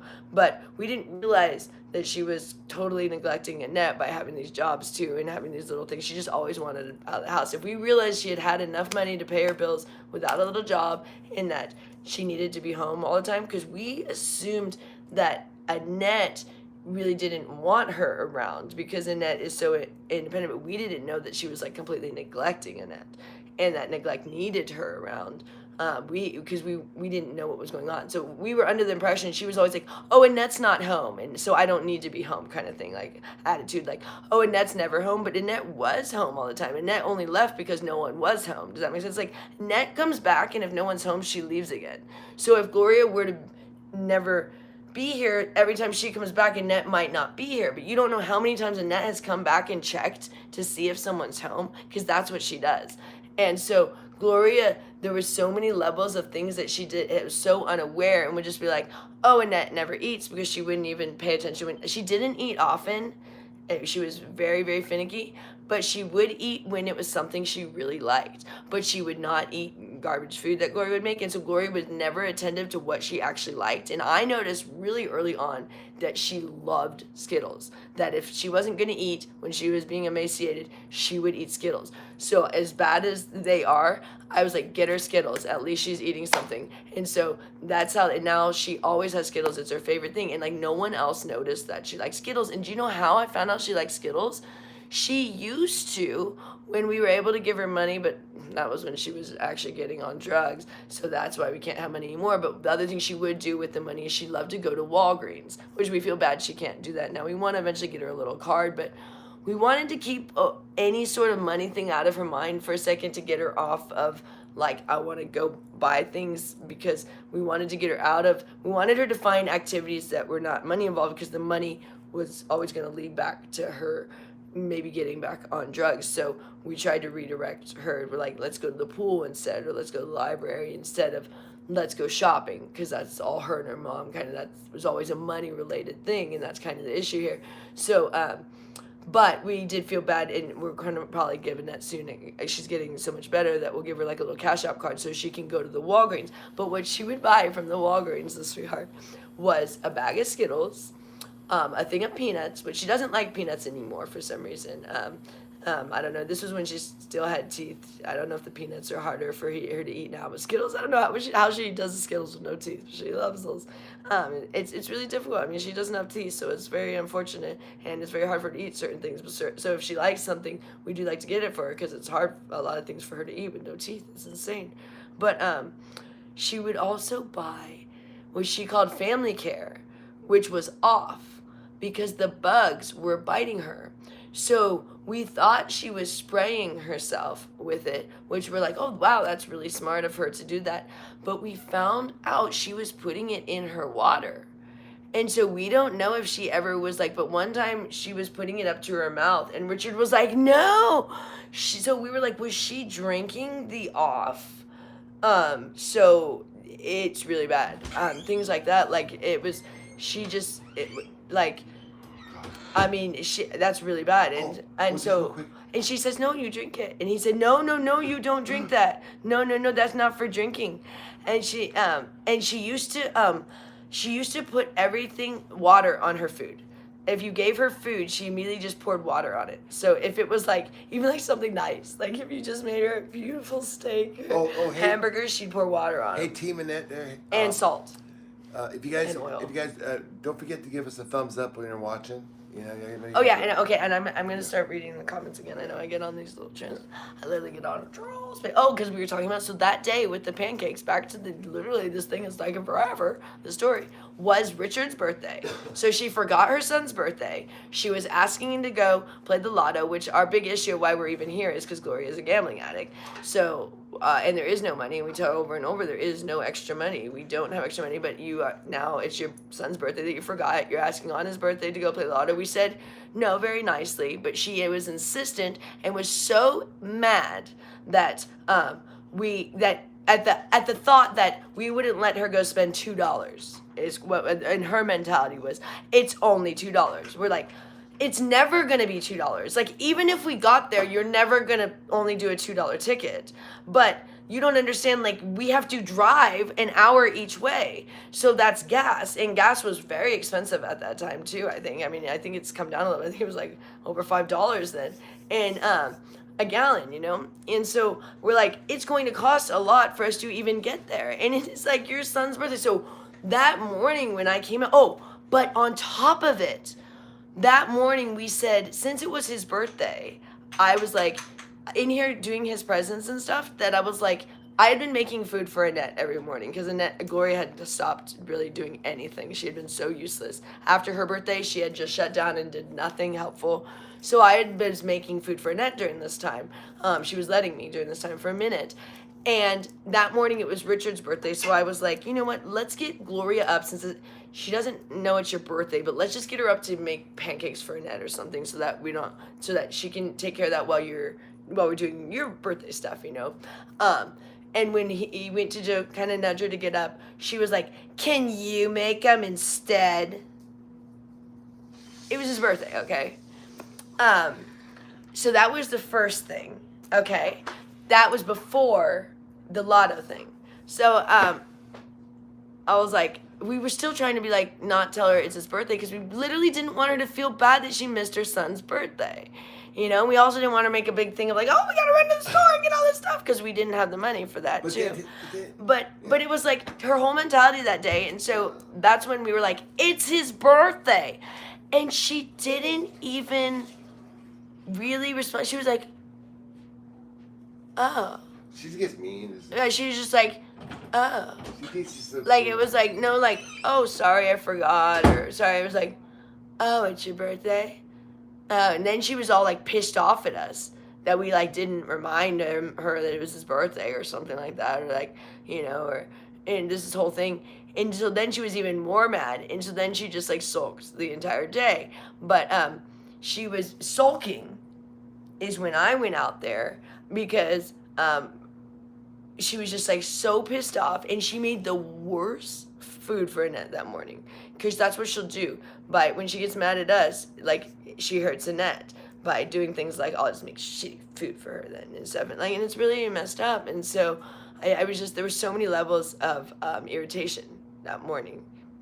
And then the pancake thing, so that's why I was like, and all you care about is stupid pancakes, because she didn't even know it was her son's birthday and the whole thing, and she wanted to go play the lotto, and like $2, and so, and we were like, and we don't have the money for the lotto, and so she still was like so mad, like even after, so we had, that was the final thing, like we had been talking to her earlier in the morning about like, first it was like, you missed his birthday, so it wasn't like, we didn't just immediately yell at her, but then it was like, it just kept like, catapulting all, and so that was the morning, but we wake up early, as you see, so, and by the time she gets up, we've all been up for a while. So that was probably like 11 when she was making the pancakes or something, because we had all been up, and we'd already, you know, we've been doing a lot of stuff. And oh, do you know what I also do on birthdays, which she didn't even notice? I fill up the rooms with balloons. So I filled up Annette's room with balloons for her birthday. She loved that. And I filled up this room with balloons. So like all morning I was filling up balloons too. And Gloria was like irritated because they were making noises because I was blowing them up. I would blow them up. And she was like, noise all morning too. Like, and I'm like, so she just did not even come to be like, what's going on? Like, and then she even saw balloons. Just none of this clicked in that it could be a birthday or anything, you know? It was weird, so I was like, whatever. Yeah, so I was irritated that morning. And then she was so mad when we actually did a really nice thing for Annette on Annette's birthday, because I did like the balloons and stuff. She was so mad yesterday when Annette got the nicest bed she's ever had, and that's what makes me sick to my stomach. She should be like really happy that her daughter's doing good, and she's like, she sulked all day. We haven't even talked to her since the whole blanket thing, when she put the bugs on there, because she when she's really mad, she doesn't get out of bed, and she just rolls with her back to everybody, and she'll lay there all day like that, and she just won't talk to anybody. So, and everyone's like, oh, she's depressed. No, she sulks. She's not depressed. If I said, Gloria, we'll go gambling, she would jump out of bed. That's not depression. Depression, my mom was depressed. Nothing will get you going when you're depressed. Gloria sulks. There's a difference. She throws tantrums. I know it sucks in the living room. But the thing is, Gloria would sleep in the living room, even no matter, she's always slept in the living room. Even like, I asked her, like, even when like, the dad was around, I mean, she would fall asleep, because she's obsessed with TV. So she sleeps wherever the TV is. Right now, after we did that nice thing for her daughter. Oh, she's sulking right now? Well, you said that. Yeah. Well, you know, she did. I mean, I haven't been out there. I was wondering if there was any bring update. them up to speed. What happened yesterday after we did all that work? Oh yeah, she is. She brought the bed bugs back in. No, I know. Like, it was insane. She brought them back in, and then she was so mad that we just asked her to take them back out. So she didn't take them out. She left them all in the room, and I was blogging, and I didn't know, so they sat in there for like an hour. We asked her to take them out, and Richard, I was like, did she take him out? He's like, yeah, he's useless sometimes too. I would listen. And so I'm sitting on here for an hour. The freaking infested stuff is back on her brand new bed. I'm like, this is insane. This is insanity. Why do I have to deal with this? Why is this something that, like, this is insane. Who does this? I mean, the fact that we're even here in the first place in this issue of that, the insanity of the bedbug infestation, and then the idiot goes and brings the stuff back from outside. There was a reason it was outside. She was like, Joy didn't finish making the bed. I'm going to go do it. I'm going to be better than Joy. Because she's so competitive with me.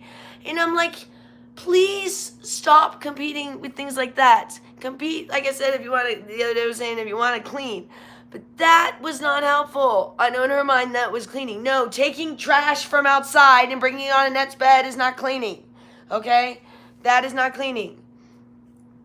And then mopping the floor at midnight when everyone falls is cleaning, yes, technically.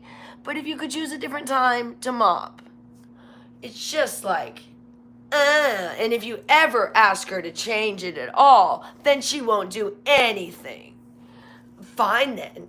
Oh, and you don't want to ever criticize her cleaning, because then forget about ever getting her to do that again. So then you can't get, then it's like, fine, we'll just make even more messes. So it's like, so you have to be really careful. You can't even really criticize the fact that she'll mop the floor at midnight and you bust your ass. I mean, we've done it numerous times. And you think, oh, be careful. But it's like, there's no way to be careful because it's dark when you go out there. And we try not to turn on the light till you get to the kitchen so that you don't turn on the light in the living room where she is sleeping if you ever have to go out there. But by the time you're to the light thing, to get it, it's too late. You've already taken a step on that slick, like waxed floor, basically, she does. Man, the only thing she's good at is cleaning a floor. And it's like slick and it's nice, but it's not good for walking. And she never, ever, ever would consider to wipe it down afterwards. I've asked her, I said, could you know, maybe take a towel afterwards? And if I knew she had mopped, I would do it myself. And if you go, oh, she always does at midnight. Oh, yeah, that would be, yeah. If it was always at midnight, you never know what time it could be. And you never know what day. It's not a daily thing. It's definitely not a daily thing. I mean, sometimes it's like a once a month thing. But, you know, now she actually does the floors. It's funny. That's the thing she will do. She does it about every couple of days. This is the only thing she does. It's the weirdest thing. I've never seen someone do this where they leave their entire counters completely filthy. I mean, dirty dishes, everything, all over, and then have the cleanest floors. And do it before you cleaned it. Well, she never planned on, I guess, cleaning the other stuff, but I go, have you ever had the thought to clean the counters first? Because when you're cleaning the counters, often things fall on the floor of your newly spit shine floor. I just am like, and that one day I said, Gloria, I don't know, but I think you can't eat off the floors. We eat off the counters. Like, the counters would be a much more helpful thing to be clean. Thank you for spit shining our floors. But you leave the counters just like as if a tornado hit. I mean, when she cooks, that's the other thing. It'd be so much more helpful if Annette would just let me cook, because when Gloria cooks, she uses every utensil and every pan she can use to make one dish. I didn't know you could use so many things to make pancakes or cream of wheat. I mean, it's like you needed 9 frying pans to do that. Okay, I guess so. I guess we did. I mean, she's got too many pans. The lady, oh gosh, she has so many pans, and she had more. So she likes to use all of them. I'm like, what were you making in all of these? Because it's like, I don't know how you needed that many. And we got her that nice, it used to be a double-decker stove. She broke one of them. Oh gosh, and then she set it on, oh goodness, she set it on Celsius, and she didn't know it was on Celsius, and she couldn't get off Celsius, or she never knew it was on Celsius. So she just kept burning the hell out of everything. She would insist on making turkeys, and they were just dry to the bone. I mean, them things. And we were like, what are you doing? And we weren't using it, so we didn't know what she was doing out there. And then one time something exploded in there, and we were like, what is going on with her stove? And then we realized she had it on Celsius, but she was trying to set it to Fahrenheit temperatures on Celsius. So that was just really great. Because it's one where you set the thing, but it was like, yeah, so that was going good.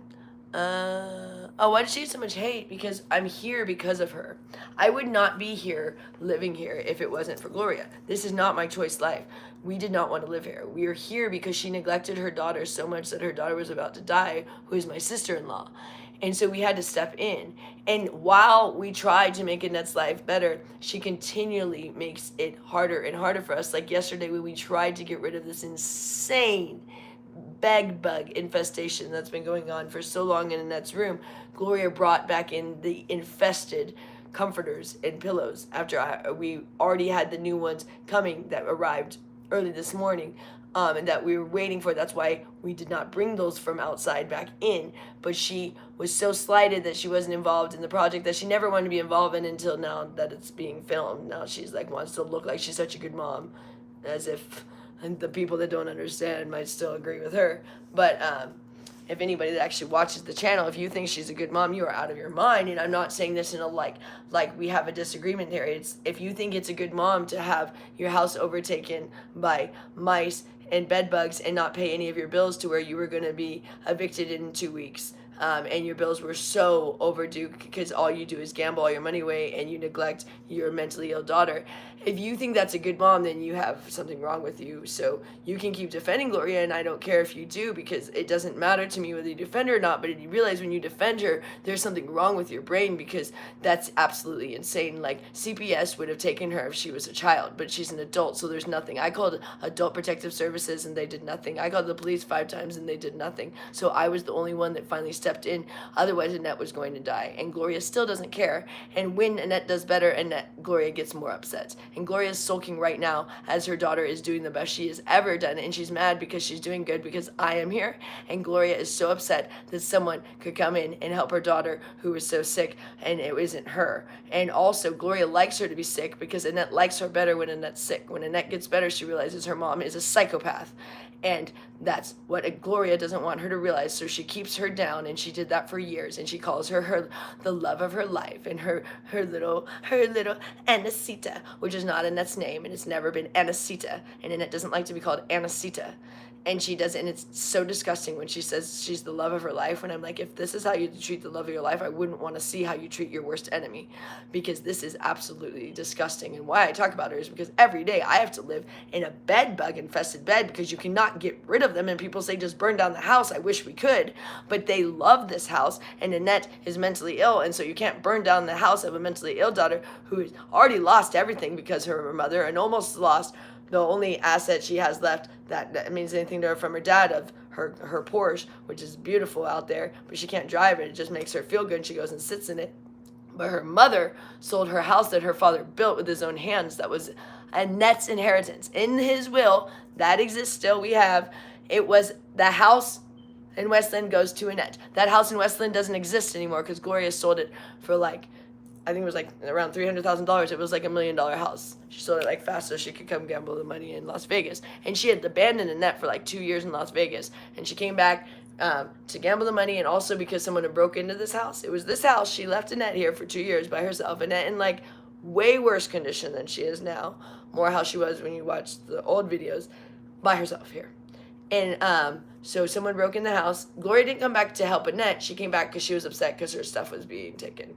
And she was so worried because someone broke in the house. So she comes running back from Portland, Oregon, which she had come there just to irritate us, which I was new to meeting them, when Gloria had just moved herself into Richard's condo, and he's so nice that he didn't say no, but he absolutely could not stand it. It was insane. I mean, she just came in, and he was like, what is going on here? I mean, her dad died, and she basically came in and thought Richard was just going to become her husband, and he was just going to take care of her, and he was just going to do everything for her and be like her little slave. And that's basically what she expected of him the entire time we've been together. And it was more on a level, she texted him 24/7, incessantly. She texted him from the second she woke up to the second she went to bed, all day long, every single day. His mother texted him when we did not live here. And it was insanity. And it never was things that were I mean, it was always just complaining, and always bitching, and always asking him to help her on every single level of anything. Like, it was like, oh my God, I need this, oh my God, I need this, oh my God, I need this, oh my God, this, oh my God, this, oh my God, oh my God, oh my God, oh my God, oh my God, that's all it ever was. All it was just incessant babble of everything, and we tried to help as much as we could, and it was always like, oh my God, my phone isn't working, oh my God, and we would help. She would break her phones, and she'd be like, go get me a new one. And they give them for free, right? Basically, like, no, Gloria, Apple iPhones are not free. And every time you break it or lose it, we go get you a new one. And you think they just are like, fly off the trees, you know? And that's how it was with her with everything. And then she'd be like, you guys, my dryer broke this, and go get me another one. My stove broke. And we did it when we had the money. We would come and we would get her things. And we got her that stove, and we got her that microwave, the ones that still exist. And we got her the dryer that still exists and the washer that used to. But that one was disgusting and broke and literally had mice in it. It was so gross. So we had someone come pick it up, but we cleaned it first. But we were like, are you using this dryer? Because we gave it for free. And he's like, no, he was going to take the drum out of it or something. So we're like, good. Because there was literally like dead mice that had been in that dryer. It's absolutely, the washer. It was disgusting. So we got a brand new washer. We got her, but so imagine, on top of all the disgustingness, they weren't ever washing anything. Gloria's washer had gone out, I don't know when, and she had stopped washing anything. So Annette was so filthy, and so she had everything. And Annette often then would poo or pee her pants and stuff, or get her period. A little TMI there, but so she was in filthy things always, and everything was being eaten by mice. So she always had holes, either holes, stains, poo, literally, or the mice were always like biting the clothes. So she was going around these holes, and it was so disgusting. It stunk, and she never showered, and her hair was insane. We immediately first got her hair cut, but she hated that because they had to just basically shave it off, and that's why we didn't do that again. I'm so glad she started to wash it because it was getting bad again, but she was not going to have us do that again, and it wasn't our choice when we went there. It was all they could do. It was so bad. It was so matted. But yeah, all of these things are why I get upset with Gloria, and the teeth is the thing. The teeth was the worst. Me and Annette almost didn't recover our relationship from the teeth thing because I was the one that had to take her to the appointments. And at first, me and her were like doing so good, and then once that whole dentist thing, when they extracted her teeth, and then the denture thing was a nightmare, she pretty much like wanted nothing to do with me, and she hated me.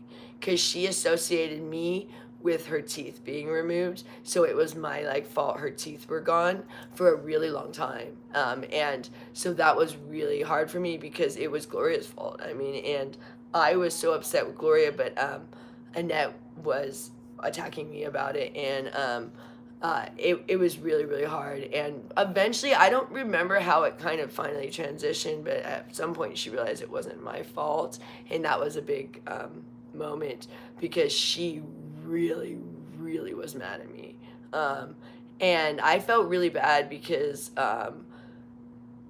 there really was nothing we could do. She was in excruciating pain because her teeth were so bad. There was basically nothing left. They were also rotted, but it was creating excruciating pain. So she would scream all night long, and her feet were excruciating. We also took her to a foot doctor.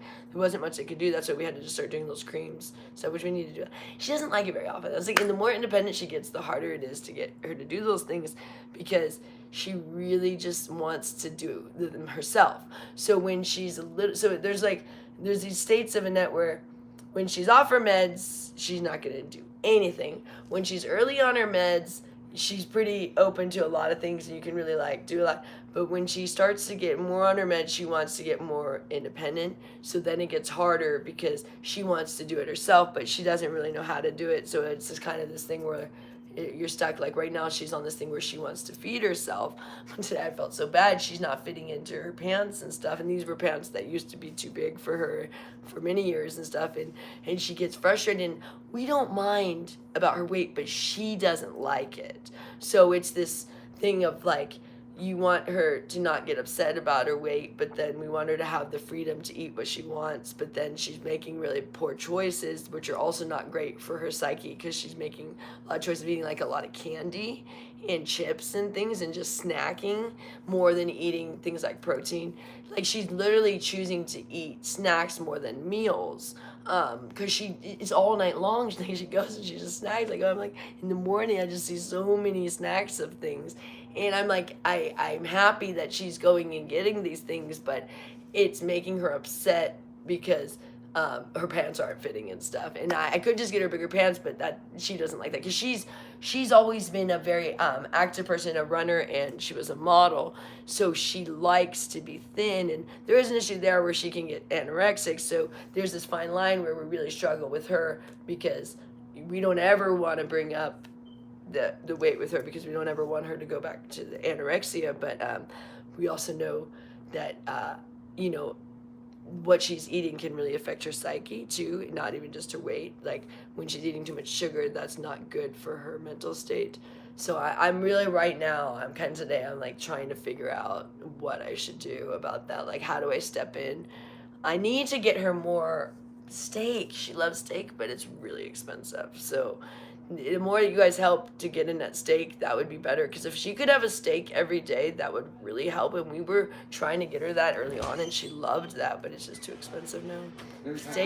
Steak has gotten ridiculously expensive. I don't know if you guys have seen the price of steak.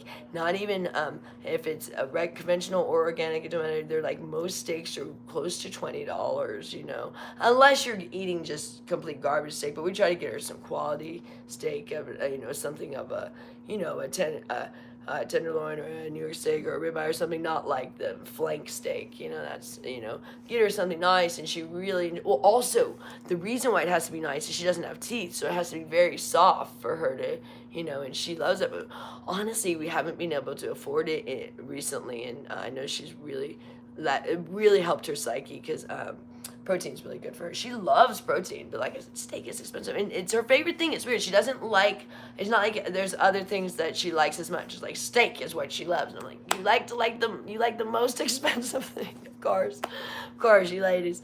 Always says, I'm like, could you like maybe ground beef a little more? It's a little bit more affordable or something. She loves steak. I'm like, well, I guess most people do. If you like meat, you're gonna love steak. But maybe mention too, it's like, part of it, because they're wanting, like, of course it's hard for, the hard part is to talk about what Gloria has done to Annette, and without Annette, like, freaking out. Like, oh, yeah. Like, how hard is it for you to say this stuff in front of her? It is. You can't. That's why you're here. Oh, I'm here without Annette, because I can't say it in front of her at all. She doesn't accept it. She protects Gloria, which is really sad, because she was basically abused by Gloria and basically protects her abuser, like you say, and that's really sad. And you go, Gloria didn't know. Gloria actually really abused her. I mean, on so many levels, because she actually physically abused her. I mean, she used to hit her all of the time with brooms, all of the time, daily beat her with a broom, daily. I mean, when we first moved in, we stepped in pretty early on of that, there's no need to hit her with the broom. That's got to stop.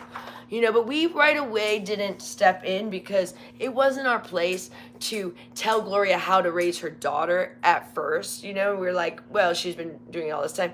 But the more we observe, we're like, no, that's not going to happen no more. So that's how things kind of got taken away. It was like, no, we're not going to hit Annette no more with the broom. That's stopping, Gloria. That thing's not happening. No, you're not going to tell her to get out of the house just because she's yelling. You're going to let her yell. You're not going to tell her to shut up. That's not going to happen, okay? You're going to let her just talk, okay? You're not going to throw stuff at her. You're not going to call the cops on her. You're not going to threaten to call the cops on her.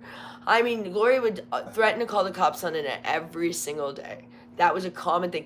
Annette, you better behave. I'm gonna call the cops on you. I'm 911. I'm calling right now. Now I'm calling Annette. 911 right. She pretended to be on the phone with the cops, and she would call it. And they came all the time. They knew her by name. They changed the law though. They changed the law. They couldn't pull that shenanigans. She used to do that all the time, and then she'd have them come pick her up sometimes and take her to the hospital. They stopped that, where they won't take Annette just to the hospital. That used to be what Gloria would do. Unless Annette. So now they would come and they say, Annette, do you want to go to the hospital? And she says no, and then they have to leave. but Gloria used to do that to her all the time. And Annette hated that. And that's why she was terrified when we got. She was terrified of so many things. And Gloria blamed her for everything. Everything wrong was Annette's fault. Like, the reason why Gloria had no money was Annette's fault. The reason why the house was a mess was Annette's fault. The reason why everything was Annette's fault. And if Annette ever, which she did all the time, do something like make a mess or poo her pants or something, which was almost a daily occurrence, she berated her and just went off on her. And I'm like, Gloria, you're messier than her, so the nerve that you be getting on your daughter. For one thing, you didn't teach her how to be clean, so she's messy because you never taught her anything. But the fact that, but take away even her mental illness, oh, you guys going to the Dottie's? Yeah, okay. Don't let him run out. Close, quick. He's really, close, literally close. He almost went out. You guys, there is potentially some rat traps still out there. He is like the size of the mice that we used to have. This is insane. And that he got really, really close to the door. I'm like, are we not understanding the importance of keeping this bunny in this room only? If he would stay in his cage, I would prefer, but he don't like to be in there. I'm not going to torture him like that. So I'm letting him roam this room. But I'm like, it is extremely important to close this door. Some things are so frustrating here. I'm like, okay, I'm already dealing with the stuff out there, but even my husband, I'm like, but the problem is he was raised by her. So I have to understand, these two had no parenting. Imagine, you just had no parent. Imagine you were born and Gloria literally pretty much barely held you and then pretty much left you from the time you were 2 years old. And that's just what she did. And the most neglect you could ever imagine, and that's been their whole life. And she doesn't even it's really weird when she's around children. She doesn't like children. I'm like, I can't even imagine her holding a baby or even having a baby. It's really weird. The bunny didn't even want nothing to do with her. So she just thought the dad was a workaholic. The dad was starting companies like Nike and credit card processing. And he was the CPA for all of Sherry's restaurants, and the top Traeger sales of all the United States, and also owned a hardware store and a market, and other things, and was in stocks and stuff. He was big in stocks. And it's his dad was doing so many things, and the mom is so jealous that the dad is successful. She's not one of those women that's actually happy. She was a hindrance. It's she doesn't like winning. She's so mad right now that we're getting popularity. And we're literally, Gloria, half the people, probably 95% like you. They think I'm psycho for throwing pancakes at you on your son's birthday. I forgot the whole rest of the story. So many things happen here. I don't even remember. Common occurrence. That's right. It happened to be Richard's birthday when that happened, and she wanted to play the lotto that day. It's just always something. Now she's sulking because the bed bug thing. So it's just always something. I literally was thinking yesterday morning, I thought, because me and her were having a nice chat, because she was laughing about the cops. But she was more laughing in a way of yeah, they were asking if you would be a thing, kind of thing. I think she thought that was just so great that they'd come to get me, because she would love the idea if they arrested me. And then she could go back to just living in a shithole, I guess. I don't know. It's so weird. I'm like, your kids are doing so well with me here. And she, deep down, she loves what I do for the household, but she also deep down doesn't want me here. So it's really weird, but there are things that she does love because I get her things, and I've made her life so much better than it was. That's what's funny. She knows that. Everything she wears came from me. Everything she owns now came from me, and it's been that way for a really long time. And everything in the house that's nice now came from me. I've had to pretty much replace everything since we got here. There were things, but everything was broken, and the things that are still broken are just the things that we haven't replaced yet. You know what I mean? So anything that's nice, anything that's not broken, we got. Because if Gloria has something, there's going to be some part of it that's broken. It's the weirdest thing. You give her anything, and something's going to break on it. So her car had the trunk, you could not open it.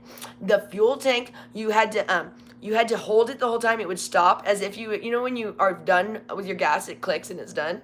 This would click every time. So you would sit there and you click, click, click, click. That's how you had to do your gas for an hour. Look like an idiot. Yeah, I know how to pump gas. I really do. You need help over there, young lady? No, I'm good. Okay. You literally were there for an hour. You're $10 is good. I'm good. $10, I'm good. I've been here an hour. We got $10. Let's go. It was so bad. And she thought that it meant the car was full. So she kept running out of gas. When I went to put in gas and it was full. So, and I don't know if she'd get a trickle in there so and go a mile. I don't know. I don't know, but she did call us several times that she'd run out of gas. And we couldn't stop everything. So this one time, this is before we lived here, she ran out of gas, and we didn't know there was an issue with the car. We didn't know at the time. We were just like, how is she running out of gas? This is insane.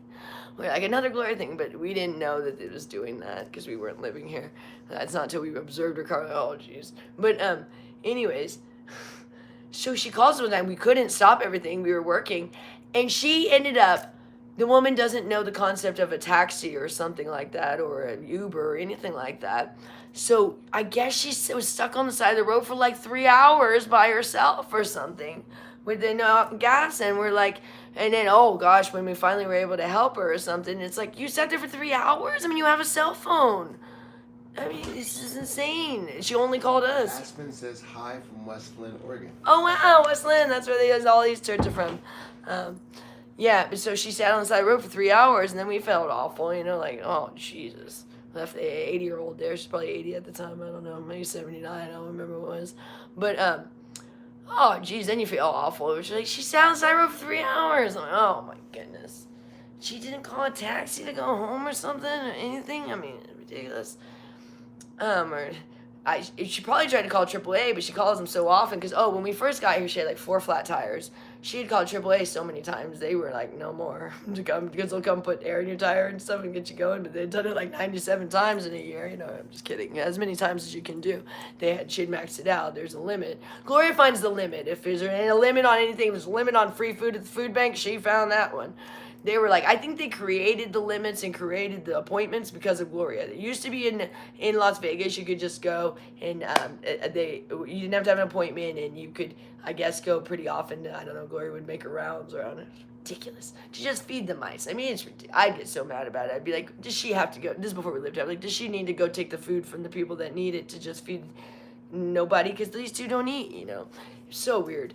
Annette eats now, but she wasn't eating back then. She was on meth. She wasn't eating, and not on her meds. So there was no way she was eating. So it was like, it was so wasteful. But I literally think they made it because I remember Gloria being like, oh, they won't let me go to that one anymore. I went too many times. I'm like, jeez, it's ridiculous. So she was making it on. She would go to they have a Jewish one, they have a Catholic one, they had, probably just a regular community one. She was going to all of them, and she would try to go several times a week to all the different ones. Like, again, they were like, you've already been here this week, lady, and you can only come like once a month. I mean, it was like, and she didn't need it. I mean, so that's the kind of stuff is like, that makes me very mad because there's very limited food at food banks for people, and that's for people that really need it, and she didn't need it, and that makes me sick to my stomach that she was here to just feed the rest of the mice infestation, and it could have been feeding people that needed it, And her sister still goes. We don't take her anymore. She was making us go. I was telling that story, and she never would have an appointment, so she'd never get to go, or she'd send us to the wrong place. We'd be driving all over for her. It was so annoying, but at the end of the thing, but we would just do it. We'd literally do it just honestly, because like she would not take no for an answer. Then we'd be like, fine, let's go. But we knew every time we were going to come home with nothing, and then she was going to be big old deal. But if we didn't take her, it'd be a bigger deal. So, but now we're like, no more, we're done with that. We ain't playing that game no more. And we're not going to have you just waste the food, because the food they give you is very, it's perishable pretty soon a lot of times for the perishable stuff, because they used to just give canned stuff, but they'll give stuff. But so you need to eat it right away, and there's no way these ladies don't eat that. So it's just like, it's so wasteful, Gloria. You don't need that. It's not going to be, you need to let other people have that. But her sister will bring over, her sister goes, and then she brings over like the total waste of what's left, like the crappiest stuff. So food bank stuff is already pretty not the best. They try. Some of them are pretty good. Like actually, to be honest, the Jewish charities did a phenomenal job one time ago. And I'm like, wow, that's phenomenal. They're giving like all this organic stuff and kosher stuff and everything. It's wonderful over there. But And that needs to go to people that need it, and Gloria doesn't need it. And I'm like, I get so frustrated because I'm like, you're literally taking from the needy. Like, that's, I mean, from the store, you can be like, well, if you buy it, at least you know you're supporting a store, you know, so they're getting the proceeds. But like, when you're taking it from the free stuff, like of the needy, that's like really bad. That really upsets me. You know, that's ridiculous. Let me see. Oh, hard to be positive.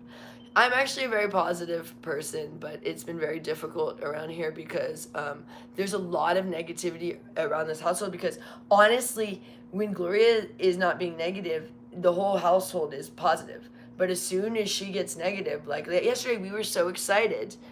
I literally, this is what I was saying, I was like, man, there's not gonna be any negativity anymore in the house. We're all gonna get along great. And then she did the bedbug thing, which we weren't mad. Okay, we weren't even mad that she did that because we understood she maybe didn't realize. What we were mad about is that she was pissed off the entire rest of the day just because we said, can you take those off of there and don't put those back on there. Not even just take them off, don't put them back on. Because we needed her to know, because she would have, if we just took them off, she'd put them back on. That's how stubborn Gloria is. She's just like a mule. So we had to tell her. Once we told her that if you ever correct her, then she sulks the rest of the day. So we're like, you're sulking because we asked you not to put the bed bugs on the brand new, hopefully not infested bed bug mattress that we just got with the new blankets and everything, and you want to put the old stuff on there. Like the new blankets I get hadn't come, that's why there weren't blankets on there, but they were coming early this morning.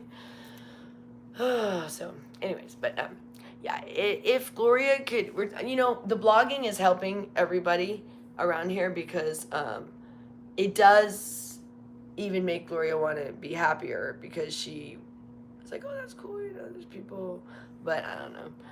But it's definitely helping with Annette and stuff. You guys have brought up huge positive energy for Annette. Insanely positive for Annette because she hasn't showered like that. And she wants to shower every time for a blog. Even this morning, I really didn't want to get on this morning because I was so tired from yesterday. And what happened is Richard was like, Annette, do you want to blog? And she was like, oh yeah, and jumped in the shower. Like, you guys don't understand how, like, huge that is. Annette probably didn't shower for several years before we came here. Like, that is not an exaggeration. For one thing, there was no way to shower here because, like I said, it was like scalding water. I don't know if you guys have seen my bath blog when I was talking about that. It was scalding water. It would like give you burns, like probably like 3rd-degree burns. It's like the hottest. I didn't know that they could have water come out of the faucet that as hot as that water comes out. And so she was terrified to even try to shower because you never knew. It was inconsistent. One day it might be cold, one day it might be in a normal temperature, and one day it might be scalding. You know, one day it might be freezing. And it could change while you were showering. So she wanted nothing to do with that shower. And so she had not showered in we don't know how long. And her hair had just begun. And this was when we first had the adult shave it off. But then as she'd gotten off her meds again, she was starting to not shower again. But she, even when we first got her hair shaved, she still never would really wash her hair. This is really new, the washing of the hair. And that's all because of you guys. I'm not kidding. She would get in the shower, but she'd come out with dry hair all the time. We'd be like, she just wash her body, I guess. Okay. But and she'd go to the pool and she wouldn't like to dunk under. It was like the weirdest thing. She almost didn't want to get her hair wet. Like she wanted it the way it was. It was weird. We were like, why don't you want to get your hair wet? Like even at the pool, she would just like be in the pool like with her head bobbing above the water, like going around. It was funny. She'd be out there all day, like never getting. We're like, why don't you go under? You know, she get it a little bit wet if it splashed over. But it's funny, and that's how it was in it for many years. And so, her getting in the shower every day is insanely positive because it makes her feel better. I mean, showers are very important. Like, hygiene is very important for psyche. I don't know if you know that. Like, when you're dirty, it's not good for your psyche. And taking a shower can rejuvenate you. I mean, I haven't showered yet today, so that's fine. I'm so tired, but Annette wanted, that was my point. She wanted to do the blog, so I was like, fine. I'm like, I need to get in the shower. I haven't had breakfast. I was so tired from yesterday. I barely got any sleep. But it's like one of those things of like, if she wants to do it at this time, we're going to do it. And also, just being on here gives me energy, and I really enjoy talking to you all, you guys. And I just, But the thing is, like, there's people here, so I'm like, if there was no one here, I'd be like, wow, I guess I really should stop talking. But there's actually people here, so I'm like, apparently someone either tunes me out and talks to the other people. That's cool, but like there's something going on where people want to be here, so I'm like, I guess I'll keep babbling. La, la, la. Or they're just like, can she get out the camera? Let's get Annette back. I don't know. But anyways, I need to read more of the comments. I asked Richard when we have money, which whatever that'll be.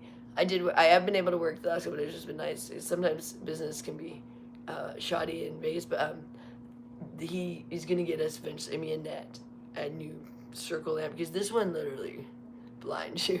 It's really, I think it was like $15 on Amazon. It's really small. So, you know, I don't know if you've ever seen, for bloggers often have those ones, they're like this big circle. This one is like a minuscule circle. It's pretty much like just around the thing, but it's like really crappy lighting, so it blinds you. So on top of the not the best text, I really wish if I could give an input to YouTube, if they could change the font, just make it just a little bit more readable. I don't know if it may be bigger or the actual font they choose, but it's not the best in the way the people's names are, and especially if you do different things with your names, according to certain colors can be really difficult. Sometimes what you do can be helpful, but sometimes the colors can be harder. It's like certain things or certain emojis are really hard to see, especially with my light. So it's like, I don't know if they could, I almost wish they could make the comments bolder almost. See, they're almost kind of like washed out. And that's my only input, but it might just be my light. So maybe after I get another light, I'll stop complaining about that. And like, it was your light, you idiot. It wasn't YouTube. Not YouTube. It needs to work around you. It sure needs to work around YouTube. Yeah. Okay. Yeah. Oh, so I was hearing a long time ago, Richard came in to tell me someone's from West Lynn. That's cool. That's where their hardware stores. Did you ever know that it was called the hardware store? True Value. They called it the hardware store, but it was a True Value hardware store. That was their store. Yeah, I think it was the only hardware store in West Lynn until like Ace came in. Anyways.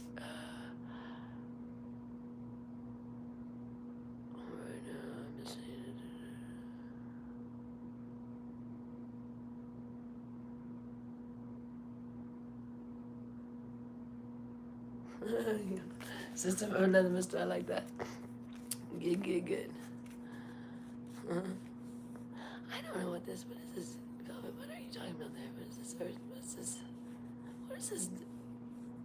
I don't even know how to say that word you guys are talking about. Sometimes I feel like retard. Sometimes I feel like the young generation is so much smarter than me. But some of you guys are like, especially like with your understanding of environmental stuff. I didn't learn that much stuff about environmental stuff when I was young. I mean, just your ability to have okay, when I was young, the internet didn't really exist. It started to exist more, well, okay, I'll take that back. It existed my entire life, but not to like the level that we have it. So like, I mean, I don't know what year, I think it was before I was born when actually the actual internet came out, but like, most of my childhood, we didn't have any internet. Like, I don't remember really using the internet till about probably high school, is when kind of it started to become more popular, where people would actually maybe have it at home, you know, where you might have a dial-up or something like that for me. So, like, the younger gens have had access to technology and the internet for so long that you can learn so much more than, like, we could back then for us old farts. Because, like, I remember just being told so many things that we just believed. Like, I remember someone said that Mr. Rogers was a Marine vet, in that his arms were covered in tattoos, is why he always wore long sleeves, which was not true. That is not true about Mr. Rogers. Did you guys see that Mr. Rogers movie with Tom Hanks? I love Mr. Rogers. Anyways, just things like that, and you're like, and then what was in that he was like a sniper or something like that, and all these weird things.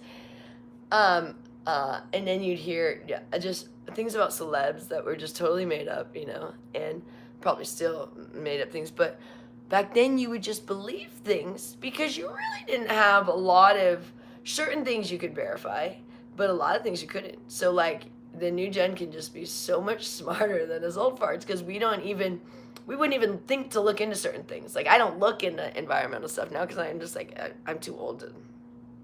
Not that I don't care. It's just not something like when you're in school you might do a report on it or something or learn about things a lot more than I would now. I'm not ever doing a report, I guarantee that. But I did learn a lot about nutrition. That's why I talk about nutrition. And I learned that because I was trying to get off my bulimia. And I did research a ton. And that was when I was first recovering in like 2015. I researched for like several years, just read everything about nutrition. So that's why when I talk, I'm like, how do you know? Well, I learned a lot. And most of it's just empirical evidence of like what I've actually tried on my own self. And I'm not saying it works for everybody. It's kind of more what worked for me. But anyways, but not to talk about that. And I'm on a keto diet, and everyone's like, you're too thin, I know. And I used to be bulimic, and that's what this channel had, the bulimia stuff. But no one really likes to talk about eating disorders on social media. It's kind of like a little bit of a frowned upon subject because they definitely don't want to ever encourage them. Mine was trying to help people get off of it, but still, even the discussion of it, they're worried that it could encourage it. So I try not to talk about that too much anymore. And more people want to hear about Annette and stuff, or some people might come in for Gloria. I don't know. But I hear, all negativity about Gloria. It's kind of a lot of times almost a funny thing. If it wasn't for the fact that it hurts Annette, a lot of the things I would just find comical. But a lot of times it's so detrimental to Annette, and that's when I get upset. If it's just not detrimental anyway, I just find it comical. I'm like, whatever, this is Gloria.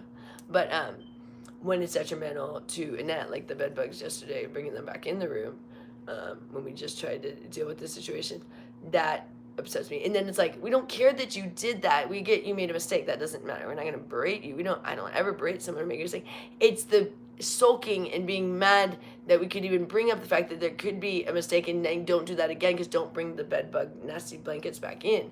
That's our issue of like, if we can't instruct to don't do the same terrible behavior again, then we can't move forward, and that's why I'm saying she doesn't have the ability to learn. She won't. She's just stuck in the mud. So like, you can't instruct her to be like, hey, next time let's not bring those back inside when we put them outside. I need to just get rid of all this stuff so she stops bringing it in. But I mean, I don't know. We need to call it. We were talking about it earlier. Public services. Hopefully that's free to come get rid of all this stuff. I just can't even imagine them picking up our bed bug stuff. I'm like, oh my goodness. Supposed to wrap it all up. I don't even know if that's possible. I don't think we have enough plastic to wrap up the amount of nasty stuff we have out there. So I don't know, but I want it out of here so people stop bringing it back inside and get it as far from us as we can, as far from everybody as we can. If I could burn in our backyard, I would. I don't think you can do that in Las Vegas. I would imagine that would be a huge risk because it's the desert. You might catch everything on fire. It's very dry here. I know where I'm from. We used to have burning days. I'm from Northern California, and my dad almost set our house on fire one time. I'm from Placerville, California, but my dad lived in Camino. Does anybody know Camino, California? It's up near Pollock Pines on the way, which is even smaller. Pollock Pines is even smaller. That's where my step-grandpa owns a Chevron. It's called 13 Mile Post, or it used to be called 13 Mile Post, up in Pollock Pines, which is a tiny little place, which is on the way to Lake Tahoe. Why was I talking about that? I mean, I am tired, but I do sleep. I normally do until I started blogging. Now, apparently, I don't sleep. No, I'm super tired right now, but I honestly forgot why I was just talking about that. The Camino. Oh, I got to do my post. Chevron. This is going somewhere. All right, that's when I really know I'm rambling. All right, that bitch reason in comments. P.O. Box, great idea. Yes, please, let's remind Richard to get on that. Sometimes it is like herding cats around here. I'm like, do I have to be the only one to get anyone to get on a project? Like, they'll do stuff, but I have to be the initiator. So when I'm doing something else, I literally go like, oh, wait, no one thought to do... Oh, so when I go out there, it's like, who knows what's going on, but like, I get frustrated because sometimes when it's something of a concern, of like a safety concern, he literally said he had deactivated all the rat traps, and they're not. And when I got this morning, they were not, and I'm like freaking out. There was a bunny where I'm like, close the door, and they're like things like that. I'm like, this is not. I'm not trying to be bossy. I'm like, I'm not going to be happy at any of you guys. Like, I'm not saying I'm going to yell at, I'm saying I'm going to be like, that's going to hurt my heart so much if something happens to this bunny because you guys didn't close the door or deactivate the traps like you said you were going to do. You know what I mean? So things like that, I'm like, please, like, this is a safety concern of like an animal now. And then the other safety concern is often Annette. Things of the animal and Annette, those are my two concerns now. So it's like, I get really upset when it's something that it, like, if you don't do this thing, I'm not trying to scold you. I'm saying if you don't do this thing, it can be detrimental to someone in need. And that's most of the times that any of the fights have occurred, we're on something of that level. Like, you know, it like where, and when I mean fights, I mean just like an argument. There's never like, you guys saw the biggest fight. That was like 3 pancakes. But what I'm saying is normally around the house, we just all get along. I mean, we kind of just work around Gloria being annoying, but we all get along. But there's these moments that it'll come to a head of, because we're always annoyed with Gloria, because she's always, but we're always working around her and we always try to make her life as good as possible, because, you know, I mean, she doesn't have a room out there, we get that, and we would love if we could move so we could get a 3-bedroom, but they don't want to move, so we're kind of stuck. It's like where she can't have a room, and she can't be in here. She don't even want to be here, because even if she had this room, within a couple weeks the room would be overtaken with everything, so she wouldn't want to be in this room, and then she'd be back in the living room anyways. So Gloria would end up in the living room even if this was her room, but what would happen is everyone would be in the living room, and Annette would be in her room, and no one would be in this room. It would just be filled with junk. And that's what happened when we first were here. We were in the living room and gave her this room because it was her room, or we didn't give her this room. We didn't take her room, is what I should say. But she actually gave it to us. She kept saying, take my room, take my room, take my room. I don't want it. You guys can have the room. And but this room was the most disgusting room in the entire house. It was overtaken by bed bugs and mice. And it was, you couldn't even walk. There was no floor anywhere. And everything was broken. Both the sinks, the toilet, and the shower, none of it worked. We had to get it all working. And it was awful in here. So she didn't ever want to be in here. And so one day, finally, I was sick, and I just couldn't sleep out there, and that I was sleeping on a chair like this. Because all 3 of us were in the living room. So I was sleeping on a chair like this for like a good month or something. I don't know. And after we'd slept in the car, too, because the car was a better place to sleep than in here with the mice and the bed bugs. But the car was getting really uncomfortable. And the neighbors, it was kind of weird when we were sleeping. It'd be embarrassing if they went by. We're like, oh, we're tacky enough around here. But so one day I got really sick, and so I just had to sleep in a bed. But it was horrible. So I was so sick. So I was sleeping for like, you know, like where I think it was like the flu. So I had to like stay in bed. So by the time I was done with my flu, I was like covered in bed bug bites, because I had to sleep. And I actually was, normally you can't, when there's an infestation, you can't really sleep because they're biting you all night, and it keeps you up. It's like, because it's like, you kind of feel it. And especially when they used to bite my neck incessantly, like hundreds of them on my neck, like bites. It was awful. And so all night you'd be like, ugh, your neck is just like, ugh. You could just feel it. And so I was sick enough that I was able to sleep even though they were attacking me. But by the time my flu was over, I was like, looked like I had hives, you know. And but then once my flu was over, it was like very hard to sleep, because you feel them. I mean, you feel the crawling, and then you feel the bites, but it's so hard to get them, so you're just like constantly like, where are they? And then you do get them, and then there's blood everywhere. It's really gross, because you squeeze them to kill them, and then it's your blood. It's disgusting. Your blood, or whoever else in the house blood they got. It's awful. It's a really, really awful experience that I wouldn't wish on my worst enemy. They're pretty much one of the worst things you could ever get. And of course, Gloria got them. We don't know how. I would imagine it's because she pretty much would take anything that was given to her that was free. So she was always bringing in free clothes and stuff. And she would go to like thrift stores and stuff, and her sister was always giving her. So I imagine it came from, and she was also, Gloria, this is funny, I forgot to tell you guys. Gloria, one of her little jobs she liked to do was she was a caregiver for other people. So imagine that. So weird. So she would go to but she kept getting fired because she was awful at it. Imagine that, but she wanted to be a caregiver for other people. Her, who wasn't caregiving for her daughter, wanted to go caregive for other people, but she would get fired because they would ask her to maybe clean different, or because she just had to go and tidy up for people who were like, take care of older people than her, and or people that were not as healthy as her. And do I need? Yeah. She needs some right now. Okay, Annette needs a cigarette, so I have to open her. They just went, so we can't give her the whole pack. Explain why we did. Well, she smokes too much. We would prefer her not to, but in order to make her smoke less, we just give her 3 at a time. And also, she loses the pack, and she doesn't want like the whole pack anymore. She's at the door. She sits there so cute. Here, it's ready. So, do you want me to do these? So I fill up the packs. I do them 3. Like, if I have to go around the house and get her little Pall Mall things, and I put 3 in a pack. And then we put them away so that it's ready when she knocks on the door. Because Annette is very impatient.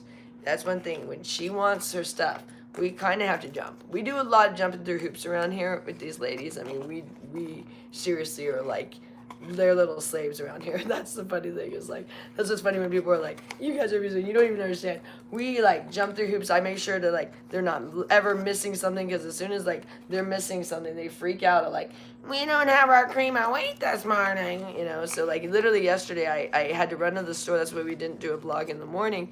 And I got home it was 7 o'clock. I went at 6. The stores don't open until 6, so you can't even go before that. I went at 6.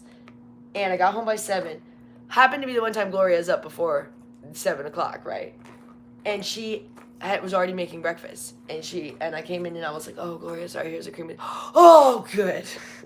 Oh, good, you remembered the cream of wheat. So, and then we had a little chat. That's when we were doing good. And she was telling me about how the cops had come and all this, and we were kind of laughing about it, but that was earlier in the day, and then we were all good until she got upset because we told her not to put the nasty bedridden blankets on the bed again, which she had done, and we asked her to take them off. She didn't take them off. I literally this morning was still trying to get that stuff back outside. It was like they still had the stuff in the house. I'm like, I don't understand why this is a hard thing for everyone to understand, that we are trying to get the bed bugs out of the house, not keep bringing them back in, not bringing the infested stuff back in when we brought in new stuff. Now, I get we're not probably going to get rid of it because we needed to tear out everything, but we're trying to, what is that, mitigate? Is that the right word? And the problem, we're trying to mitigate. You want to minimize damages. Yeah, so I'm one of those people that, like, the words I have to ask Rich, because I actually didn't go to college. I'm not that smart. Sorry. But sure, I'll have the word in my head, but then it's like, nah, I don't know how to say it right. So yeah, y'all can call me stupid. I don't care. Well, you chose to serve. I actually chose to go in the military instead of college, and I thought it'd be a great idea to go to college while I was in the Air Force. But I wanted to be a flyer, so I chose a job that I flew. But when you fly, you don't have consistent hours, and you fly all the time, so you can't go to college easily. So I didn't end up getting my degree while I was in the Air Force, and then my mom committed suicide when I was 20.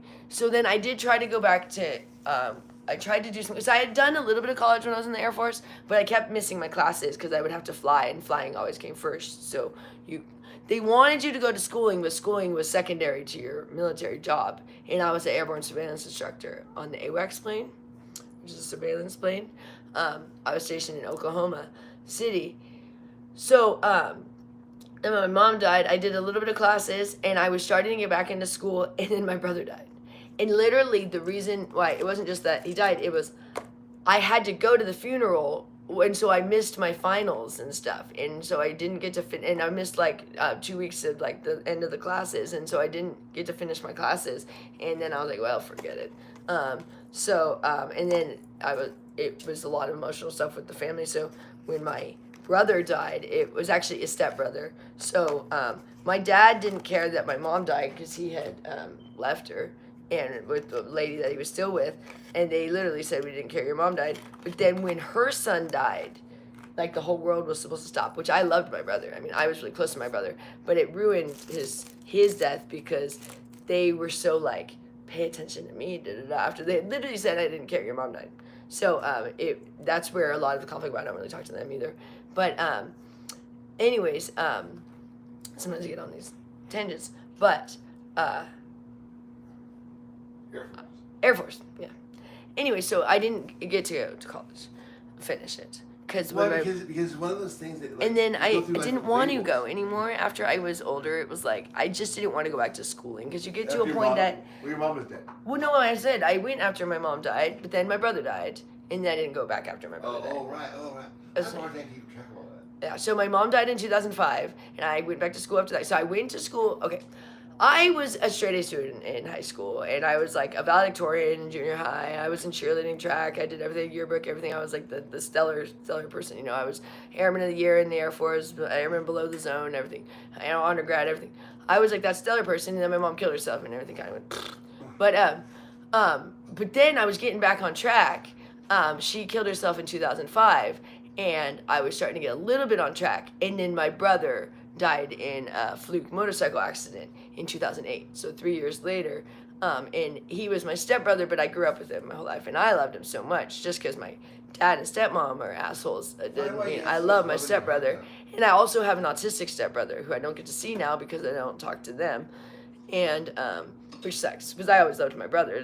They've always been assholes, but us kids always, stuck together. It's unfortunate because they made the death so disgusting in the sense that they wanted attention. Like, they were not good to him. He ended up going to live with his friend at some point because my dad and stepmom ended up moving to Southern California. We all lived in Northern California, and he didn't even want to go with them. He just stayed with his friend. He's like, forget it. And so he had kind of taken into that family a lot. And so at the funeral, like, people kind of thought that was his family and not us. And it was funny because I didn't really care because I don't care about getting validation. When you know someone loves you, you don't need to be validated. But if you don't know that, because if you're an asshole, then you need all this attention when someone dies. And so funerals are so disgusting to me. I hate them. And I've been to my mother's and my brother's. Those are the only ones I've been to. And I've been to grandparents' ones too. That's right. I have all my grandparents are dead except for my dad's dad, who, of course, that has to be the one that's still living. His father was a KKK member. And my grandpa is the most racist person. That's part of why I don't talk to my family either. And because that is so disgusting to me. And I have a Native American great-grandma that they shut out of the family because they were racist. And it's disgusting to me, so I don't talk to that part of the family. And that's how Annette got on her trip. Because she knows that I was KKK. And so we were like, no KKK around here, no KKK. I wish she did never get on that trip. I think she just overheard me one time say it or something. Like, oh dear. It's disgusting to me, that part of my family. And so I don't associate with those people that are like that. And my grandpa, of course, is the only one that's still living. Is that one who, he still to this day probably would use the N-word in public. I mean, I'm like, what is wrong with you? You're insane, for one thing. I hope someone beats you up doing that. That's ridiculous, you old fart. He's not a good person. So I don't associate, just because someone's family doesn't mean you have to associate with them when they're not a good person. So I choose the people. And now, Gloria's not a bad person. She's an annoying, neglectful person, but she's not a bad person, is why I'm here. But my family are bad people. Like that KKK, that's bad. That's not an okay thing. I'm not ever going to be okay with someone that's okay with that. So if you guys are racist on here, that's not cool. I do not condone that. And I think everyone is exactly the same. We just have different upbringings. So according to where you were born, you might act different. And you might be a different color of skin according to the sun, or just how nature. But we all would be basically the same if we all were in the same settings. It's people are only different because we have different raisings, basically. These two had no raising, so they're they didn't have any structure and stuff. But people, some countries that have more structure, you have people that are a lot more disciplined, and then people, and so it's has a lot to do with race. Now I get there's personality, I get that, and there's certain things. I'm not saying we'd be exactly the same. We're not drones or or machines, but I'm saying why we don't like each other is often just because we're clashing because of the way we were raised. So you might clash with someone from another country, or clash with someone from a different neighborhood or class, you know, or even a different state or whatever, you know, because you just like do things different, you know, or think things different. And so, but there's certain things that I'm never going to be okay with. And when people are racist, that's not okay with me, you know, so I'm not okay with that. But that's not a thing where I'm like, oh, that's just okay because you're from the South or something. I'm like, no, it's not okay. But there's other things that you're like, okay, that's just because you were raised that way. That's all right, and I'm okay with that. But yeah, I draw my line on the racism thing, and I was actually very upset when all those things were occurring before the pandemic. I don't know if you guys remember. I mean, remember all of that stuff that was going on, all of that, like all the Black Lives Matter stuff and stuff. I was like, that I was so infuriated, and then it was like we all just like forgot about it once the like pandemic happened. It was almost like the, I don't know, I don't want to get into that. I'm not getting into that. That stuff's too political. I don't even want to get into that. But I really don't like that we are still arguing about things like racism and abortion, of like things that we have to have these things of like don't be racist, you know? It's like, why do we have to tell people this? Why is this something that we have to even, like, shouldn't that just be inherent? That we know that people are the same? Like, we're different, but we're the same. Do you get what I'm saying? We're the same species, but we're different. Just like bunnies are the same, but they're different, you know? But they don't all like, oh, I hate you because you don't look at you. You're a white bunny. I don't like you. I mean, no, these ones are so cute. They saw him. They weren't like, oh, look at that one. Look at that house bunny. I don't know about him.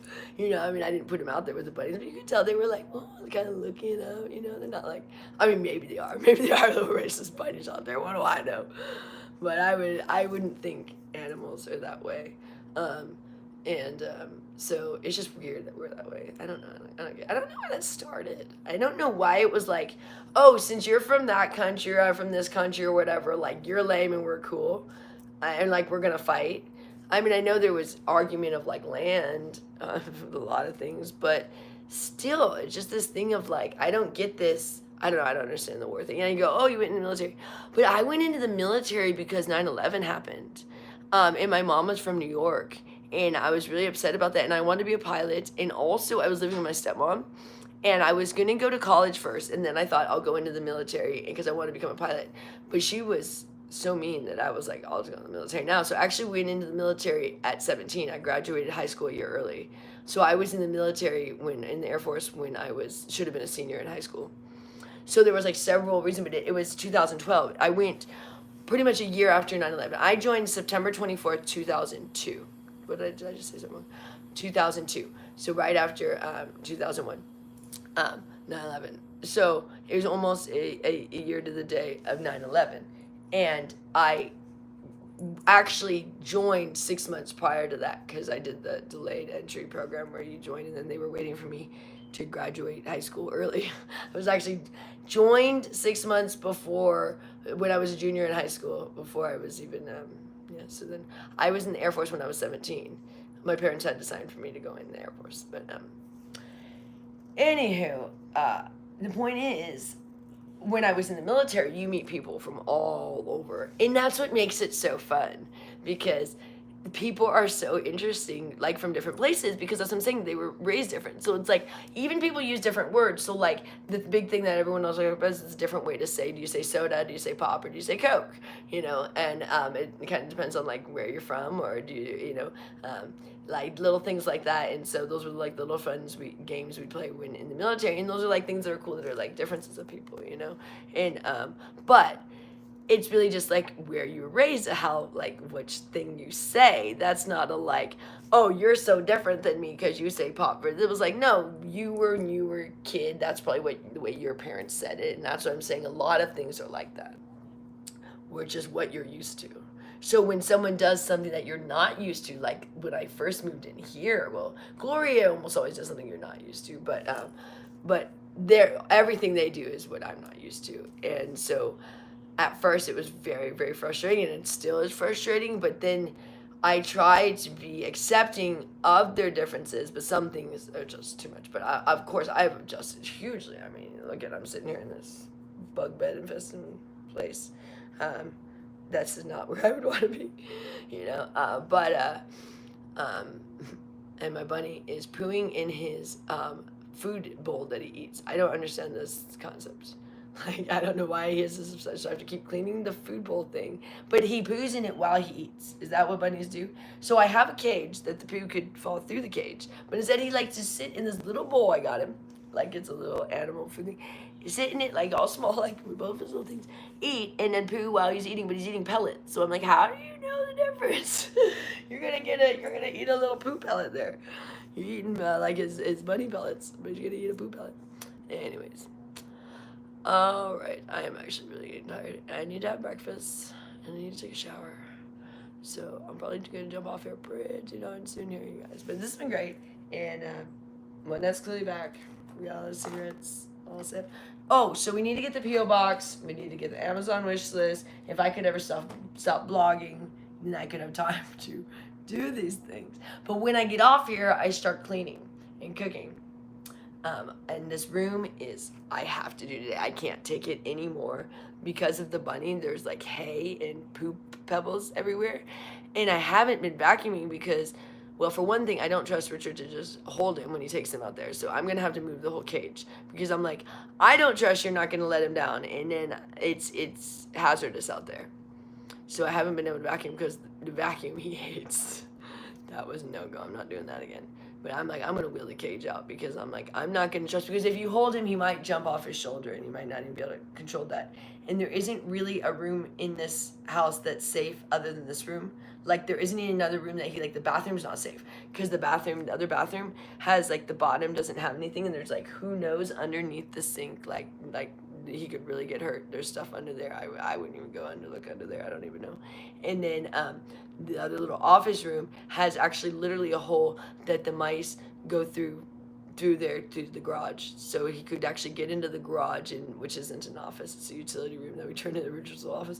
But there's a hole that he could fit through that goes to the garage that the mice bit through.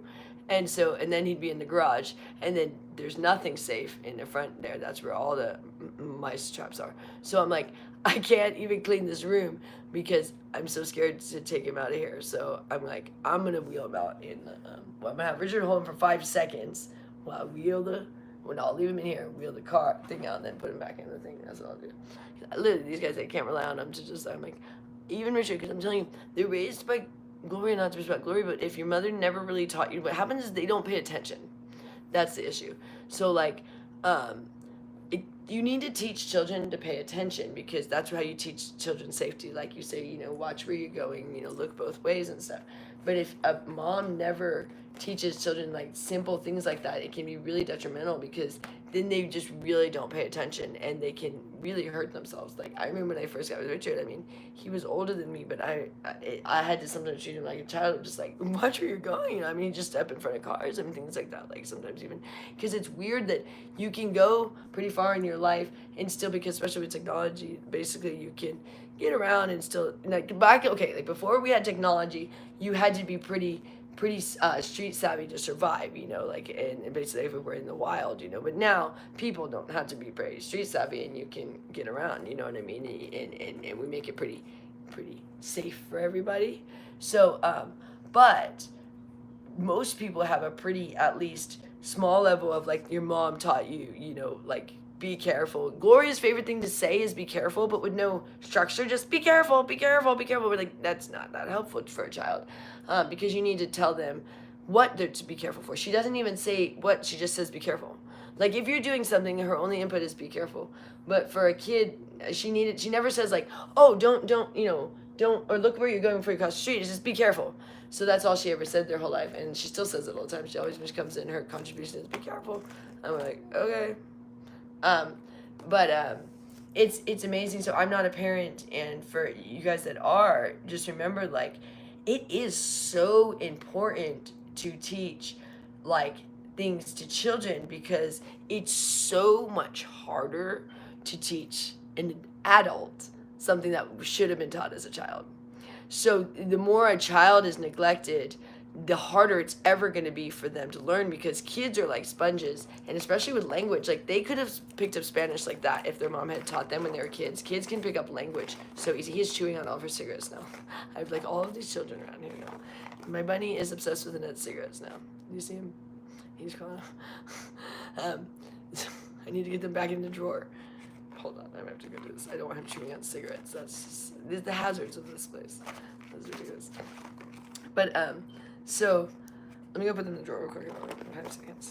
Let me put my shoes on because I won't step on the lava floor. So just, I almost squished your head. You put your head between my legs. Jeez. I'll be right back. It's just over here. Oh my gosh. Oh, my knees like giving out from sitting like that. Okay. Did you just pee on my leg? I think you peed on my leg. I literally feel like wetness on my leg. You monkey.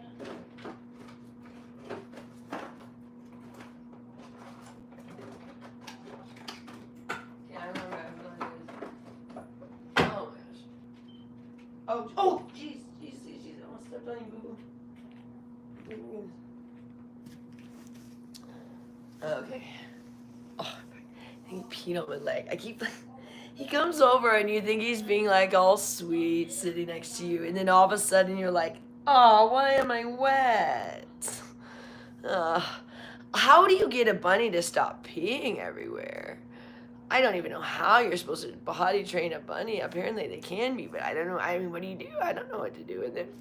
I would hope he'd go in the cage, but he does everywhere else too. I don't know. And I'm not going to keep him in his cage. That's not going to happen. I'm not going to keep him exclusively in his cage. That's just, I find that to be cruel. It's too small. He likes to run. I mean, he's run a marathon in here. I can't keep him in a little tiny cage. Although we got him a pretty good sized cage. He likes his cage, but I'm just not going to keep him in there. Oh, I know what's going on. He wants pellets. Hold on. He gets in his bowl now. Okay, let me turn this way for a second. Let me fill up his pellets. Before he freaks out. Am I going the wrong way? Where's he at? Can you guys see his? I can't even see. Can you see his little cage? There he is. I'm gonna put some pellets there. He stands in his bowl when he wants his little pellets.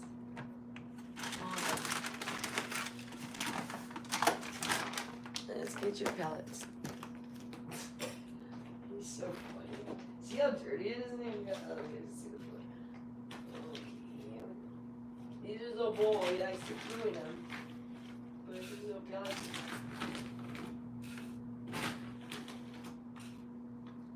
Yeah, you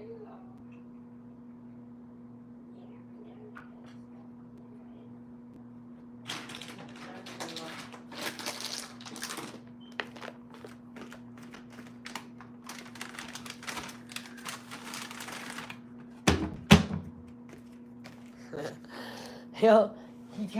He's a little bit, oh my goodness. Talk about a prima donna. Talk about a prima donna as my little buddy.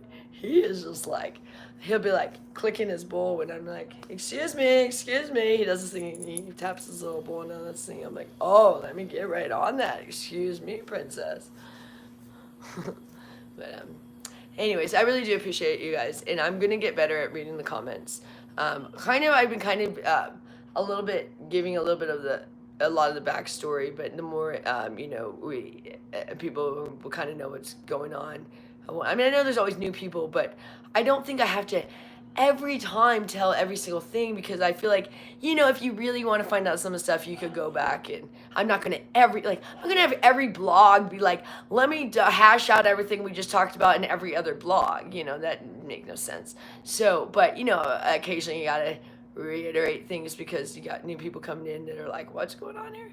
But I think the longer we have, where we're like, okay, we already know that story, we don't have to get into that one again. So, because there's only so many things of irritations. I'm not going to be like every day be like, oh my gosh, do you hear about what happened to, but you never know, actually. Who knows? Gloria is she is hilarious. Okay, I'm going to say Gloria is hilarious, and I do love her. I wouldn't be here if I didn't love her, but I would like to say difficult at times to love her, because she's a little bit of I think she must have had a hard childhood. She doesn't like to talk about anything. We don't know much, but she grew up very poor in Panama, and she probably was scolded a lot, because if you ever try to correct her anyway, she climbs up at like a little girl, and so you feel bad, and you could see her child stay, and you can see when she gets on camera, she's very cute, like a little child, and there's those moments we love Gloria. I mean, she's so cute, but then there's the moments that you're like, what you're doing is detrimental and you aren't a child, so we need to talk to you like you're an adult. And but she continued, like, when you talk to her like an adult, she goes into like a childlike state of like getting her feelings hurt and pouting all day long. And it's like, can we please act like adults around here, because we're not children, and there are no children in this house. There are no children, but everybody acts like children around here. So, and Annette, not even actually, Annette half the time acts the most adult around here. It's crazy. Like, Annette is so she would be so helpful if she had the capacity to do, because she is not lazy at all, and she's so helpful and stuff, and she wants to be needed and stuff, and help people, and she's so generous and thoughtful and thinks of other people. But in her state, it's hard. Whereas Gloria, it's the opposite, and she could do these things but doesn't, and that's where it's more frustrating.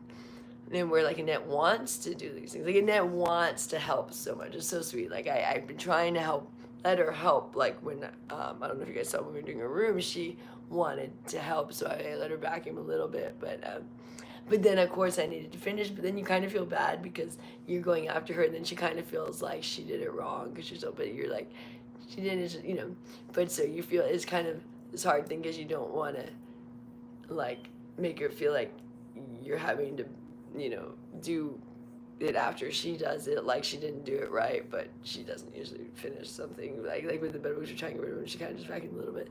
But wouldn't have probably made it matter because Gloria brought back in the bedbugs anyways.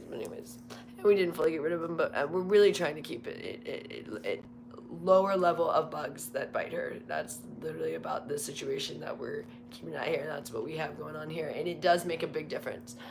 The steam cleaning makes a huge difference about how much you get bit, that's for sure, and how much they infest things. So the more you stay on the steam cleaning, the less they infest things. So I'm not saying you necessarily get rid of them, but you don't get those infestations nearly as bad. Because ever since we started doing the steam cleaning, it's gotten way better. Like, her room is better than it used to be. How it was yesterday was better than it used to be, if you can imagine that. That's what's crazy. So when we used to do those bombs, those bedbug bombs, I think those were making it way worse. I felt like I did hear from one time many years ago. We lived in these apartments that had cockroaches, and I think the guy that came in, what do they call them? What are those guys called? The orca or whatever. What are they called? Those guys, those pest guys come in. He said that the cockroach bombs actually make their eggs lay. So when you set off those, you actually make your cockroach issue worse. And so I wondered if it was the same thing with these bed bugs, because those things don't seem to get rid of them at all. We were letting them off forever, and they're super expensive. So, okay, let me start reading. No, Gloria never wants to help. She only wants to help if she's on camera. But she doesn't really want to help. She just kind of wants to be the star. Like, I don't know if you guys saw when she came back from the gym, if you watched that one, she just was like wanting to talk about it. She was at the gym and stuff. Which, we didn't try to leave her out of the project, she just wasn't here. And then when she came back, she was all slighted that she wasn't part of it. But we were like, you were at the gym. I mean, she'd been seeing the stuff we've had. It's been stacking up, and she saw the bed come in. It came in the night before. It was massive, and we told her what it was. I mean, so she knew we were gonna have to put it together. So it wasn't like, I mean, we don't sit here and tell Gloria our plans, because for one thing, you can't. She's not going to understand when you do, and there's no point to. You can't. I wish you guys could experience trying to have a conversation with Gloria. It's hard to describe, because it's the most frustrating thing, because you go nowhere. You just go in circles. But then she gets frustrated by the end of the conversation, because it's always this misunderstanding thing where you go out there and you go to ask her something, but at the end of it, where you're on some other thing and she's all upset and you were like, all I wanted to do is ask you where the carpet was, and then it turns into something else.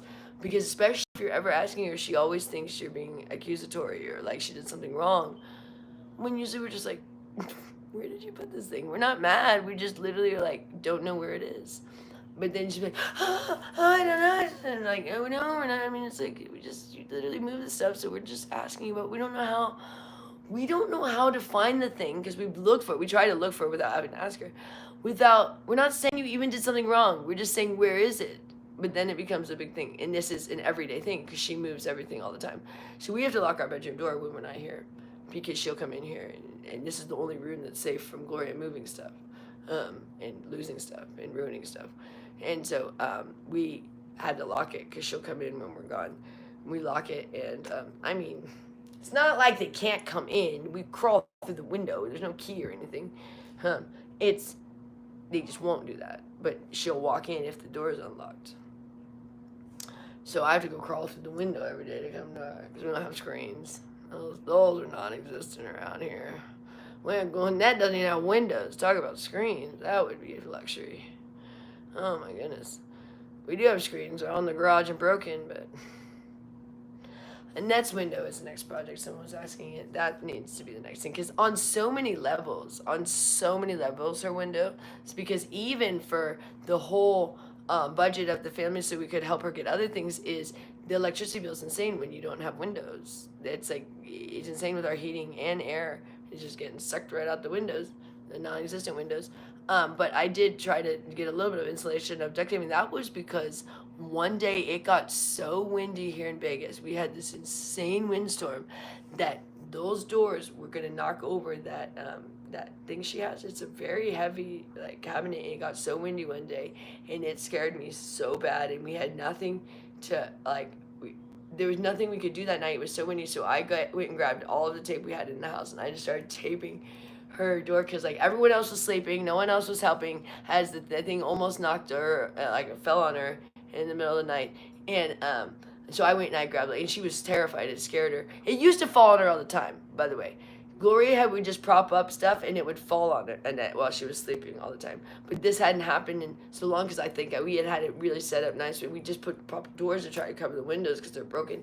And this was an insane windstorm. It shut down everything in Vegas.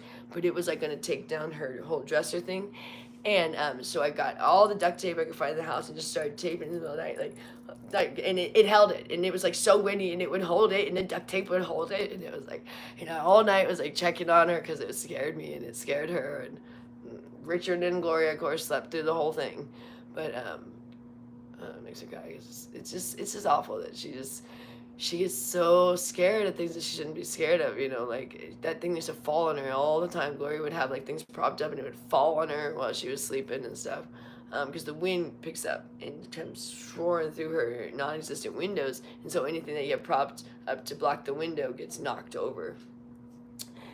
But we put heavy stuff this time, but that was an insane windstorm that came, and so now it can't get knocked over because that duct tape actually holds, because that was the most insane windstorm and it held. I was proud of myself. I was it was holding, but it was shaking, and I get upset because people are why are you so mad at Gloria? I'm I don't know, because I love Annette, and to watch what she did and that she still doesn't care, and I'm not gonna cry because it's really sad to watch a mom not care about her kids.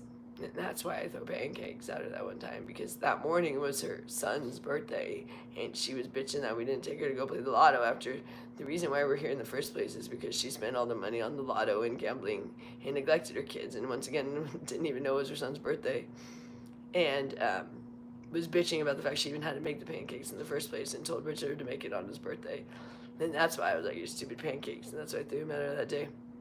But the things that just the horror that Annette lived in. I mean, this place was horrific. It was a horror house in here because the mice had taken over, and it was imagine a house that was basically taken over by mice. I mean, and it was so dark and dreary and awful, and they basically had no electricity most of the time, and nothing. All the lights pretty much had burned out, because she wouldn't replace even light bulbs. And so you were walking in the dark all the time. And then literally their electricity would get turned off, and once in a while she'd get it turned back on. She usually thought it was that the power went out in the whole street, instead of that she didn't pay her electricity bill. But everything had gotten shut off. They were they no longer really had internet because Gloria wasn't paying for anything, and they were about to be evicted in about 2 weeks. It was the final thing. I mean, she had we have hundreds of foreclosure notices things in the garage. Gloria won't let me get rid of that level of paperwork, so I put all of the paperwork in the garage because she used to just sit in boxes of paperwork telling her that her house was going to be taken from her, and as she went gambling and thought she'd save her house gambling, as she sat in her piles of paperwork being like, you're going to be evicted in a couple months, you're evicted in a couple months, you're going to be evicted in 30 days. So yeah, she had the 30-day eviction already. I mean, she was done. Not eviction, like foreclosure on your house. There was like 5 liens, five liens, I think. There's still one where like somehow she got something where some governmental aid where she got some supplement thing where like, so when we pay this mortgage, which is already higher than it originally ever was when they bought this place, because she didn't pay anything basically in like 12 years, and it just keeps accumulating. I mean, she paid a little bit. I mean, there was times that she paid. Of course, there was, it wouldn't allow, but it was so sporadic. But anyways, but then it had gotten where she hadn't paid in X amount of years, and that's when she was going to be. But there was like throughout the 12 years, she sporadically paid. I mean, I think once in a while. I don't know. I don't really know, to be honest. But I'm always like, how did she get to live here so long without paying? This is insane. So she thinks that's just how life is, that, oh, you can pretty much just not pay your bills and you get to live in your house. It's like, only on the planet you live in, Gloria. I don't even know how that happened. Like, you should be, like, thanking the heavens that you guys, like, I think it's just the universe just, like, somehow stepped in for Annette where it kind of just fell through the paperwork of like, it was a like thing. Also, the house was not someone anyone wanted to deal with, so like the bank wasn't super keen on taking it right away. Also, there was the factor it's in a retirement community and she is an old lady with a disabled daughter, so I think there were other levels of like, it gave her a lot of freedom and she really abused that. So but now it was like, oh no more. And it wasn't even like the bank, it was now becoming things like the HOA and the garbage and stuff were now putting liens where they were going to foreclose because of like smaller bills. So it was becoming where like, you're going to lose your house over one of them. Okay, this is crazy. So some of them were several thousands, but then the final one was the garbage. I remember that we got that it was over $800 or something, and we're like, oh my gosh, they were trying to take your house now over like $800. Like, you're gonna lose your house over $800. It's insane. I'm like, I didn't even know this is something that could happen, that you could lose your house over $800, that they can foreclose on things like the garbage and you don't pay. I'm like, that's insanity to me. I mean, not that but just that, wow, that could happen. Like, you can lose your house over not paying your bill over like, but hers had tons, but we had to get all of them off, and sometimes you don't even know. There's so many that you start getting the notices, and she wasn't ever paying attention. We had to start searching for them, or you get them again. Oh no, here's another one. But yeah, and all of them had different times of when they were gonna foreclose. But yeah, the trash one, I was like, oh jeez, over $800. Can you imagine the travesty? They got evicted over that. They got the house over $800. It's insane. But yeah, the bank was actually being super flexible with her, considering. I think because her husband had such status at the bank.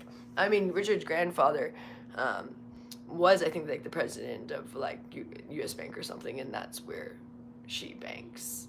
So she's like, that's what I'm saying. She came married into a family of status, so she got a lot of luxuries and freedoms that no one else would have got, and she just thinks that's just how life is. And I'm like, you are so pampered and so freaking lucky, and you have no idea. And now when you're kind of just mildly living like a normal person, you think this is torture. Like, and I wouldn't even say she lives like a normal person. She literally gets up and gets to do whatever she wants. We get her whatever she needs, and then she goes to the gym. And at the gym is what she does. She gets to go to these really fun classes and sits by the spa all day. And then we were getting her massages once a month and getting her manicures and pedicures, Like, we were going to get her that regularly until she was such a pain in the butt about it, and we didn't have the money. But, and we were we let her go dancing. We gave her money. We got her alcohol, champagne often, which we don't drink, and we don't want that in the house. But she wanted that. She wanted champagne, and we get her in this expensive, and she don't appreciate it. And things to just, and we'd even get her things like steak, to try to like, wow, Gloria, have you ever had such a nice steak? And she's like, playing symphony to a cow. It's like, ooh, I'd rather have Christina. It's her sister, Christina's tuna, canned tuna. She has the same response to canned tuna as filet mignon. I am not kidding. But then this weird thing is like, she knows the filet mignon's better. So like, the next day it'll be like, oh, can I have another one of those? But when you gave her that, there was no appreciation for it. But then it's like expected the next day. I'm like, oh, filet mignon, Gloria, is not something that anybody gets to have every day. So you better throw that one out the window. I mean, we didn't say that, but Richard tries to show her, like, Gloria, can you see how expensive this is? This is not a daily occurrence thing. But then it's like, oh, wow. And then it's next day. So I can have another one of those? No, actually, we can't. That was for your birthday. And so the problem with when we do anything for her is then she wants it every day. So it becomes this thing of like, this is sad that we can't do nice things because then we can't afford to do it every day. So if you can't do the thing every day, then you don't want to do it at all for her. And then that becomes sad. You're like, we don't want to do nice things because you don't understand that this was a special thing. That a special thing doesn't happen every day. That's why it's called special. That's why we want to make a special thing for you. But when you expect the special thing every day, well, it's no longer special for one thing, but then we can't afford it. That's why we made a gesture today. And so we keep doing those things, and then it's like, oh, can I have that again? We're like, when we can afford it, you can again. Like, she wanted immediately her nails done again, and I'm like, we still haven't been able to. She went on her birthday, that was in March. I was going to take her for Mother's Day, but we actually didn't have money on. But we did get her a bunch of stuff, but we didn't have that extra money to get that too. I mean, I already got her stuff, and so we did like an elaborate Mother's Day, but I didn't have the extra to get that done. So it's still on my list. We'll take her. I want her. But it's like, I mean, that's such a luxury to have your nails done. I mean, it's like, it's not, people that are still dealing with bed bug issues and their daughter don't have a proper bed don't usually get to get their nails done. I mean, it's insanity, but like, if we don't every once in a while pamper her, it's like even worse around here. But I'm like, I don't really want to get your nails done when Annette is still sleeping in bed, like infested beds. But if I don't, then you make it insane around here, and then Annette's upset anyways because you're such a moody little bitch. Seriously, excuse my French. So it's like this constant thing of like, some of our money is literally just spent on nonsense for just to keep her satisfied so that Annette's not upset because her mom's upset. So like, Annette's kind of upset today. Probably why she didn't want to blog is because Gloria's been upset all day since the bed bug thing that happened right after the one scope. Whenever we talked about it, you guys, I call it scope because I used to do Periscope for a minute, and I just got used to calling it when I haven't really done this since Periscope, really too much of the lives, so I revert to like that first word, we called it scopes. But anyways, blog, but or vlog or blog, whatever people call it these days. But yeah, it's frustrating because I remember even like me and Richard getting in fights of like, you know, with the hair dye and stuff for her. She needs hair dye, and I'm like, I'm sorry, but it's not a priority when I want to get Annette a steak or Gloria hair dye, you know. I'm like, and then I look like an asshole. She's literally been waiting for her hair dye, and I'm like, if I had $12, I'd rather that go towards a steak than get Gloria hair dye. And I think it's like $12 to $15. Oh, she wants me to go get like massive plastic bags. I don't even know if that exists because we have black trash bags. That's how can you have bigger than black trash bags? Do you want us to go to a hardware store to get the plastic? Hardware store to get a plastic roll and rope to tie it up. Instead, I paid $10 to sell a mattress cover for these things. I need more than one. So Gloria's contribution is for us to go to the hardware store to get all the stuff to wrap up those mattresses. That's how helpful she is she makes more projects for us. And she's pissed off that we didn't want to do that project. I mean, yesterday when I was tired, after setting up the bed and blogging all day and going to work, she was pissed off at us that we didn't want to wrap the mattresses last night. That's how the main thing happened, was she put the thing on and she wanted us to wrap the mattresses last night, and we're like, we'll do it tomorrow. And that's why she's pissed off. And now I guess they're still talking about that again. She was wanting him to now go to the hardware store, Home Depot, to go get the plastic and rope and all this stuff, and giving Richard a list. Now she's giving him a list of all this stuff, which we did not want her a part of this project at all. This was our thing. We were gonna figure out how to get rid of them. I mean, she helped a little bit by saying that but we would have figured out that Public Services picked up. We already know they did. We just didn't know they did it for free. So we would have called and found out they did it for free. It would have been that simple. We didn't need her contribution. We just thought they were going to charge, but we were going to have them pay. We're getting rid of those things. They're not going to sit in our backyard. We're not Gloria. But what's funny is she would have never done this if we weren't here. That's what's frustrating. For one thing, those would have still been inside. But let's say she got them outside. They would have stayed outside for the rest of eternity. So now, yesterday, when we're doing it, we need to get rid of those immediately. We need to stop everything to go fix those mattresses immediately now, when it's our project. But if it was Gloria's project, they would have never left the backyard ever. And those are the things that are so insanely infuriating. And now she still gets up. She must have finally crawled out of bed. And now she's still on the project of these mattresses. Because now apparently these mattresses need to be immediately removed. Although she's the one that brought the bug-infested comforters and pillows back into the house. But the ones out there need to immediately get out of here immediately. Which I would like them immediately out of here. But you understand, I mean, there's other things going on. You understand? Like, for someone like Gloria who neglected her daughter for 12 years, immediately dealing with something is insane for her to expect of anyone else, but that's how she acts. She could neglect something for 12 years, but the second she wants you to do it, it needs to be done now. And both of them are that way, and that's the other super infuriating thing. As much as I love Annette, it is like, give me my cigarettes right now. I mean, she knocks on the door, and if we don't, like, come immediately, so I'm like, better go. I mean, it's like, and if we don't have them stocked up, if we have to take her to Dottie's before they run out, it's like, I mean, oh my gosh, you guys aren't doing your job around here. I'm like, for one thing, it's not actually our job to make sure you guys have everything. We chose to step in because you guys are being neglected, but it really is not our job to be your slaves.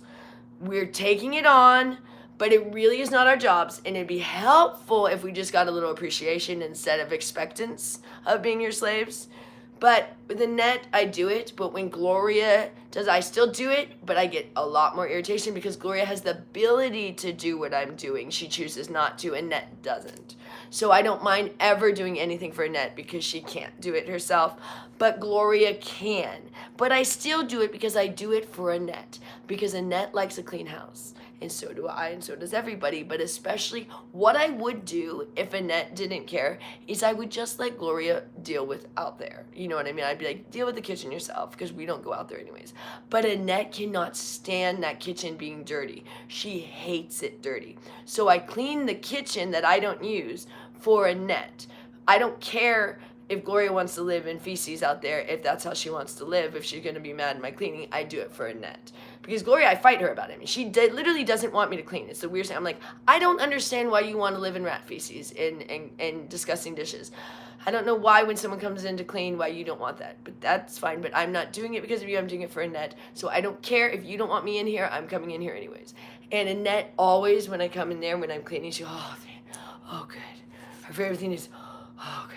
Like, she takes a breath. She takes a big, oh, good. Because sometimes I have to wait, because I wait till it's the best time. So I either do it really early morning, which is unfortunate because it wakes up Gloria. But I'm like, you know what? If you're not going to clean it off, you leave all your pots out, then you might have to be woken up for me cleaning because you left them out and didn't clean one dish after you cooked. And so, sorry, and you won't let me do it before you go to bed, so I have to wait and do it at midnight or something and clean all the dishes and make all this ruckus.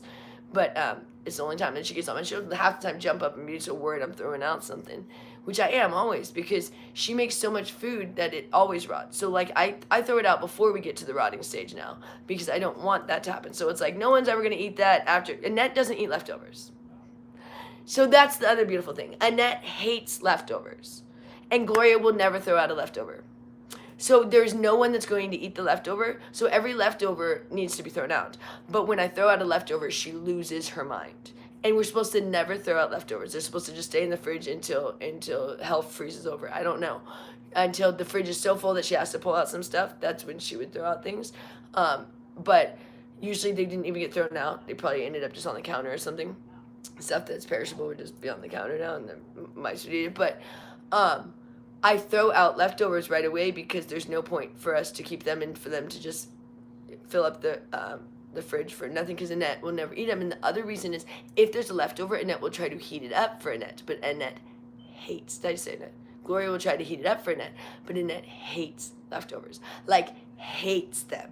She doesn't want anything to do with leftovers. She won't even take a bite. So that's why Gloria thinks Annette would never eat too, because she never wanted leftovers. And Gloria always tried to give her leftovers. She hates them. She doesn't like it because the food's not great when Gloria cooks first time around.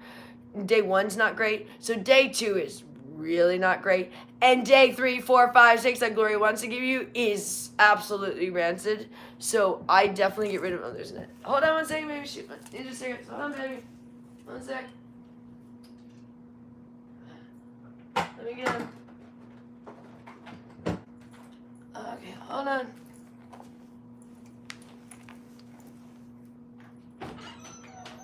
And Eddie? Here you go, Eddie.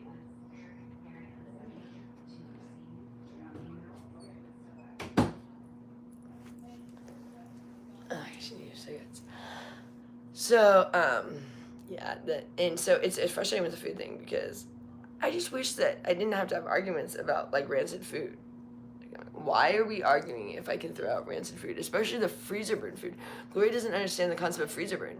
I didn't know that was something that like a mother of her age that cooks and stuff could not understand the concept, because I'm like, haven't you ever tried to cook something after it's freezer burn? But yeah, I don't think she does. I think she just always would just put something in the freezer and then it just sits there. I don't think she ever tried to actually take it out of the freezer and cook it again.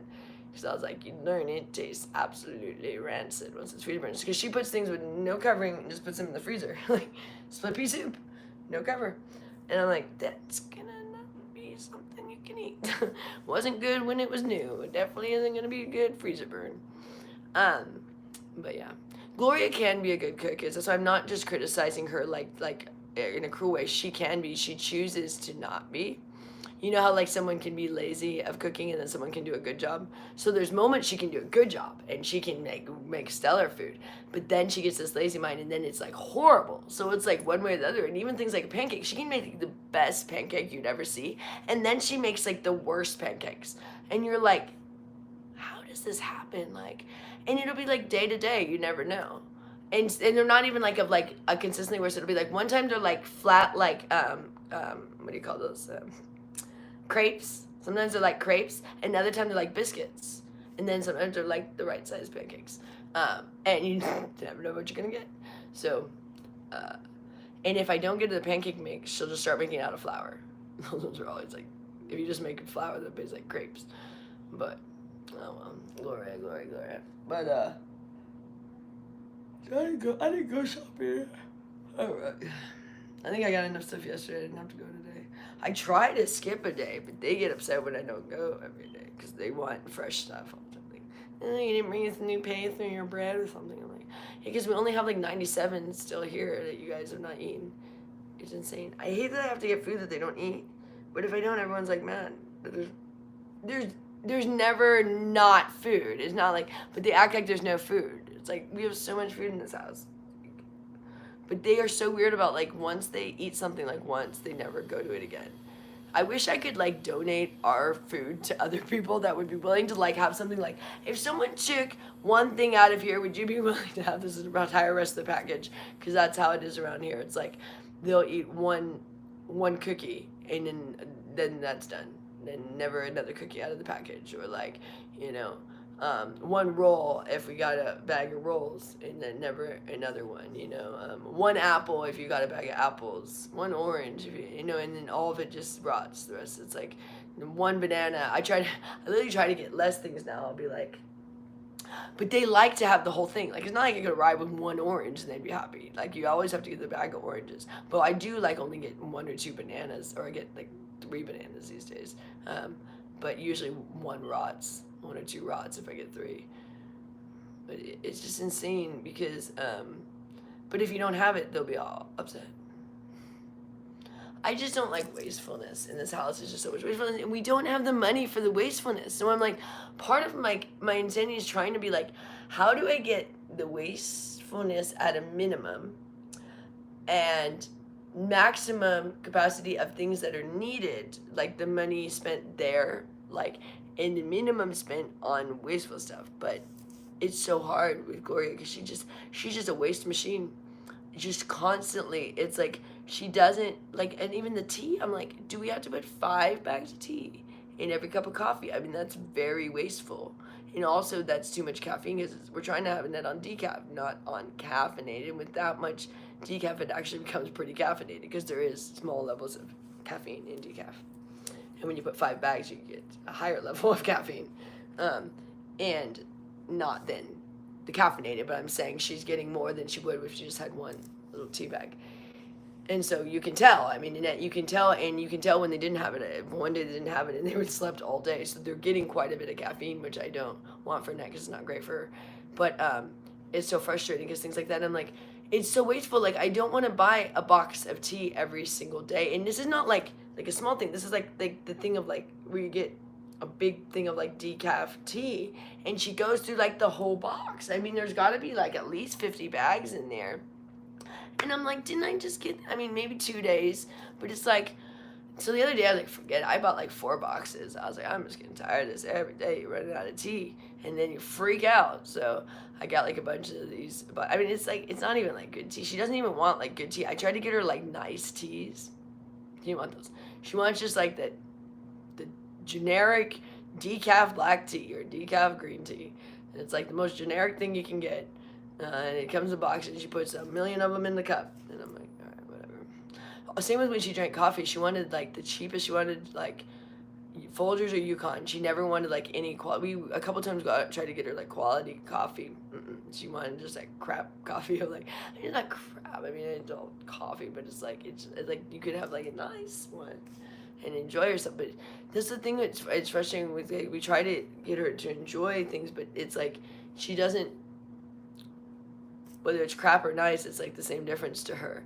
But then deep down, she knows the difference. So like, you can't just like, oh, just give her crap all day and she'll be happy, because she won't ultimately. But like, her response will be the same. Does that make sense? So you have to give her the nice things, but you're not gonna get a response as if like that's any nicer than if you gave her a can of tuna, you know. But she'll be really excited later when she realizes, like I said, once you gave her something nice. And if like today I gave her filet mignon and tomorrow I try to give her tuna, I'd get a response in that sense. Does that make sense? But when I give her the filet mignon, even if the next day I'm not going to get a response, but I'm going to get a negative response of, where's my filet mignon? Again, like that kind of, I'm not saying, you know, obviously. I'm using that as an extreme example, but I did for her birthday get her filet mignon, and I got no response.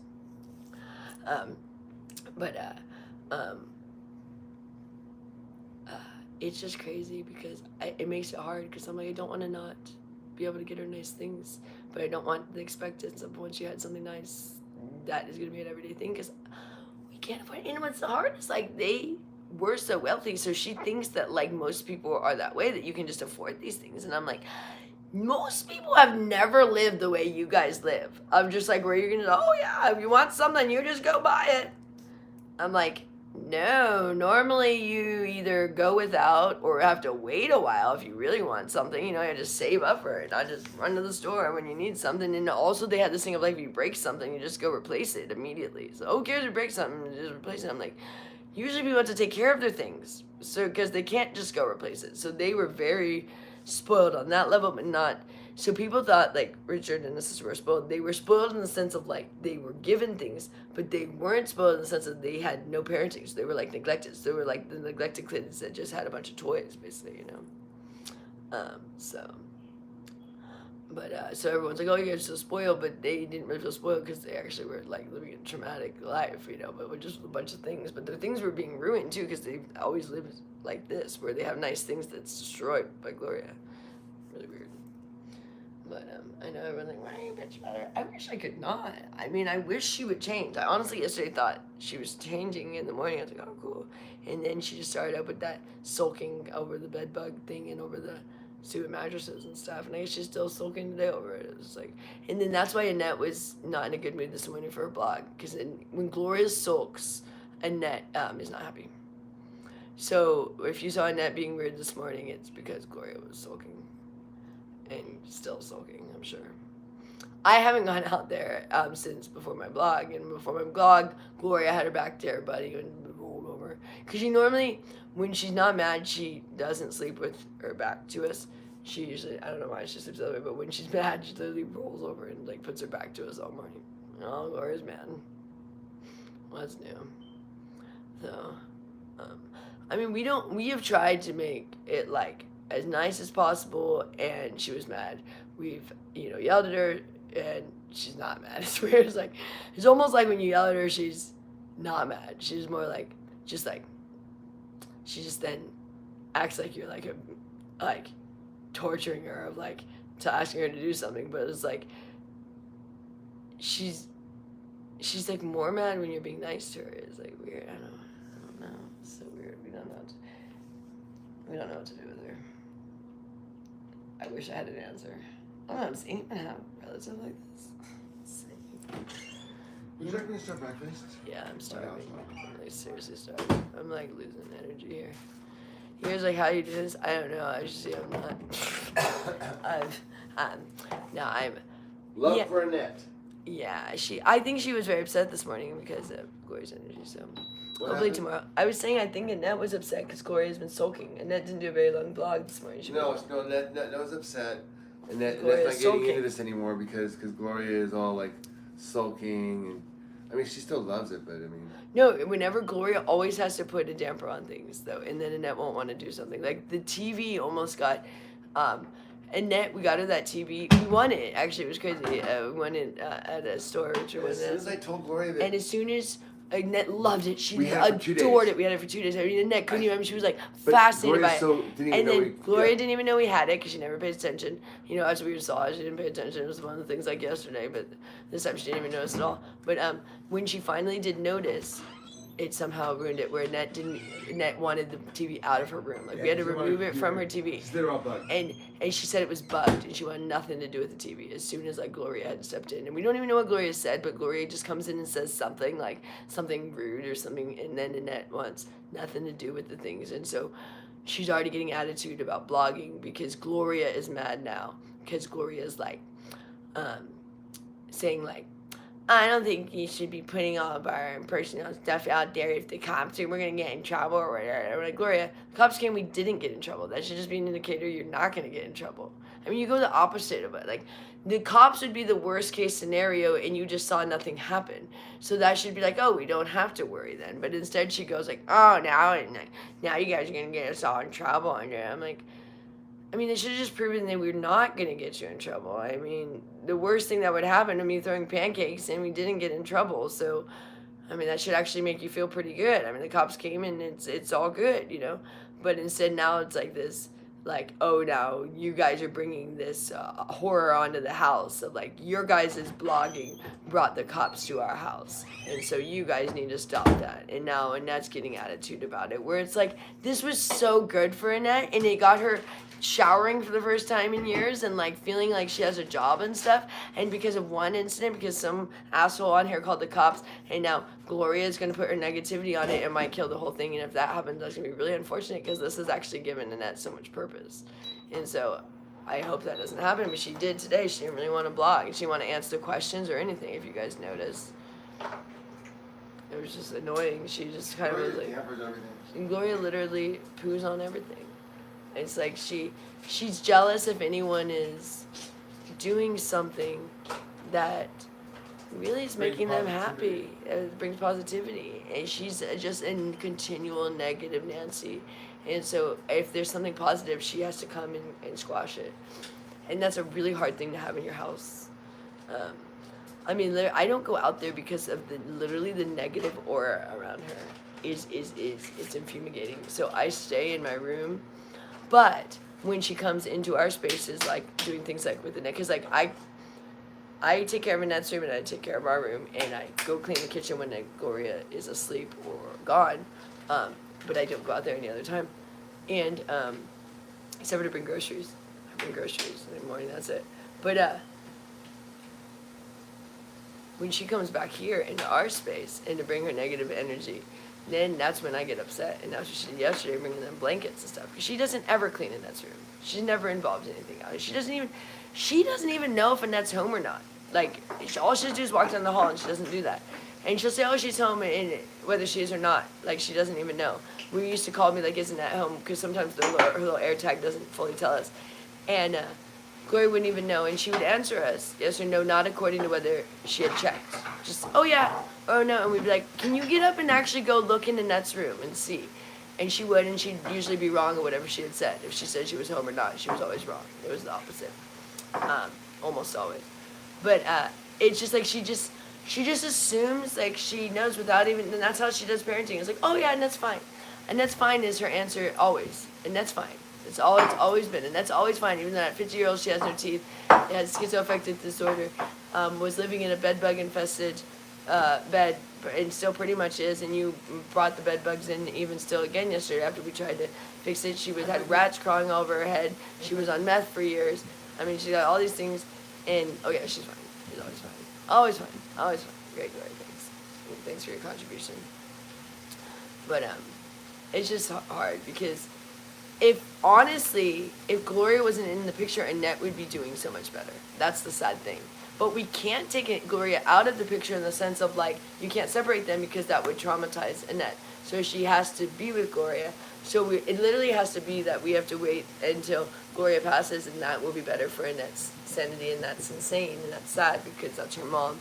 But when Gloria passes, Annette will do better because Gloria brings her backwards all the time. She literally, like, Annette will start to do better, and then we go backwards as soon as Gloria puts her in negative, like, tentacles on Annette again, because Gloria doesn't really want her to be better, because when Annette gets better, she doesn't want to be around her mom.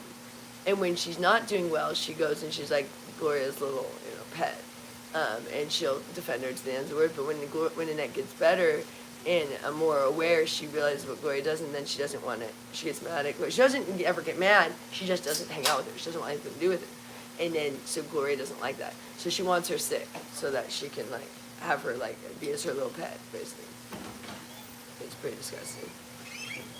So she really doesn't like that Annette's getting better, and Annette likes us because we're helping her feel better. She's mad at that because she's like, I want her to like me. And we're like, we don't want this war. She only likes us because we're giving her care. She would like you way better if you gave her care because she loves you way more than us. That's the thing in that. And she should. You're her mom. But she wants you to care. You won't. So we're stepping in. And that's the only reason why she's like, kind of, but she doesn't. Everything we do, she kind of fights us because she wants Gloria to do it. But, so if Gloria did it, I mean, the level of love, and that it'd be insane because, I mean, she, like, loves her mom so much even after her mom abuses her. You know what I mean? So if Gloria gave her any kind of care, I mean, and that is so sweet. But with us, it's hard because she wants Gloria to do it. And she doesn't want it to come from us. And, but we have to because Gloria won't do it. And she'll be neglected again. So I'm constantly in this battle of, like, what do we do and what don't we do? And what do we allow to kind of, like, just not, like, fully fall on her face, but like what I'm saying with, like, the food right now, she's making her choices. Did he leave the food again?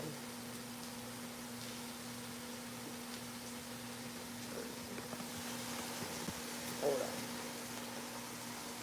Yeah. Oh, good. He's in mine first. Oh, no.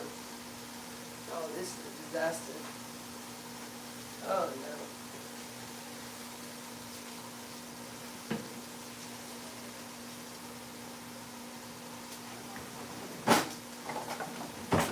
I'm back, don't worry. Oh, good.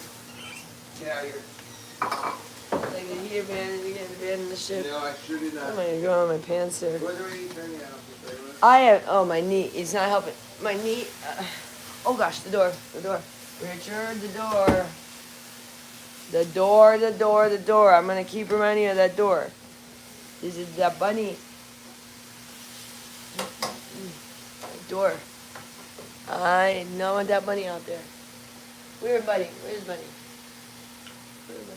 Yeah, close that door. Where's Bunny? Did you see him? He's underneath there. No, he's underneath. Oh, he's under his cage. Okay. Oh, no, he's done. He's coming. Our house and 2 houses. Probable. Alright, so what's everyone up to today? Take a break, please. Yeah, I know. Okay, guys. Yeah, I gotta get off here. I'm way too tired. I gotta get off here. Have a good one. Alright, guys, we'll come back. I gotta. Have lunch. I had breakfast. It was, oh, yeah, 9, but I didn't know what time it was. Yeah. Alright, guys, we'll come back later. Thanks, everybody. Thanks for all the support.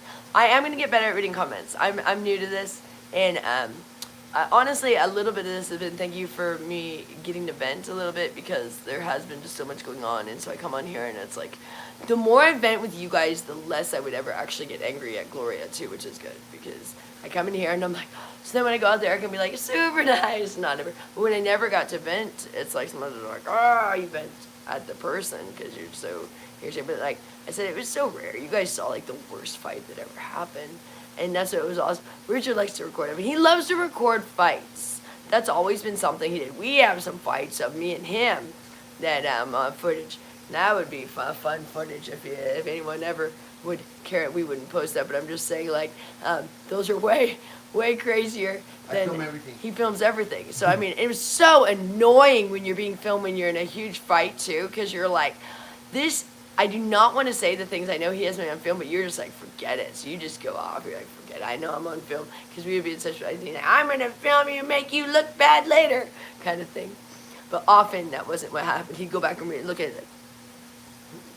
Like, that's why often I'd let him. I'm like, fine, you go back and watch. See who was at fault there, huh? But anyway, so he films everything. So he definitely films fights. So the fact you guys are like, oh, what were the chances he filmed that if it was like a fight? I'm like, oh, it was a fight. That's why it was being filmed. And it wasn't because he just has always done that. That's what I do love about my husband. He films everything. I have like, what was my last count? Gosh, I think it was 175,000 photos on my phone? I just had to upgrade our storage. Yeah, I think I have 175,000 photos, about 60,000 videos on my phone. I have a 1 tetrabyte phone, because that's how much storage we need.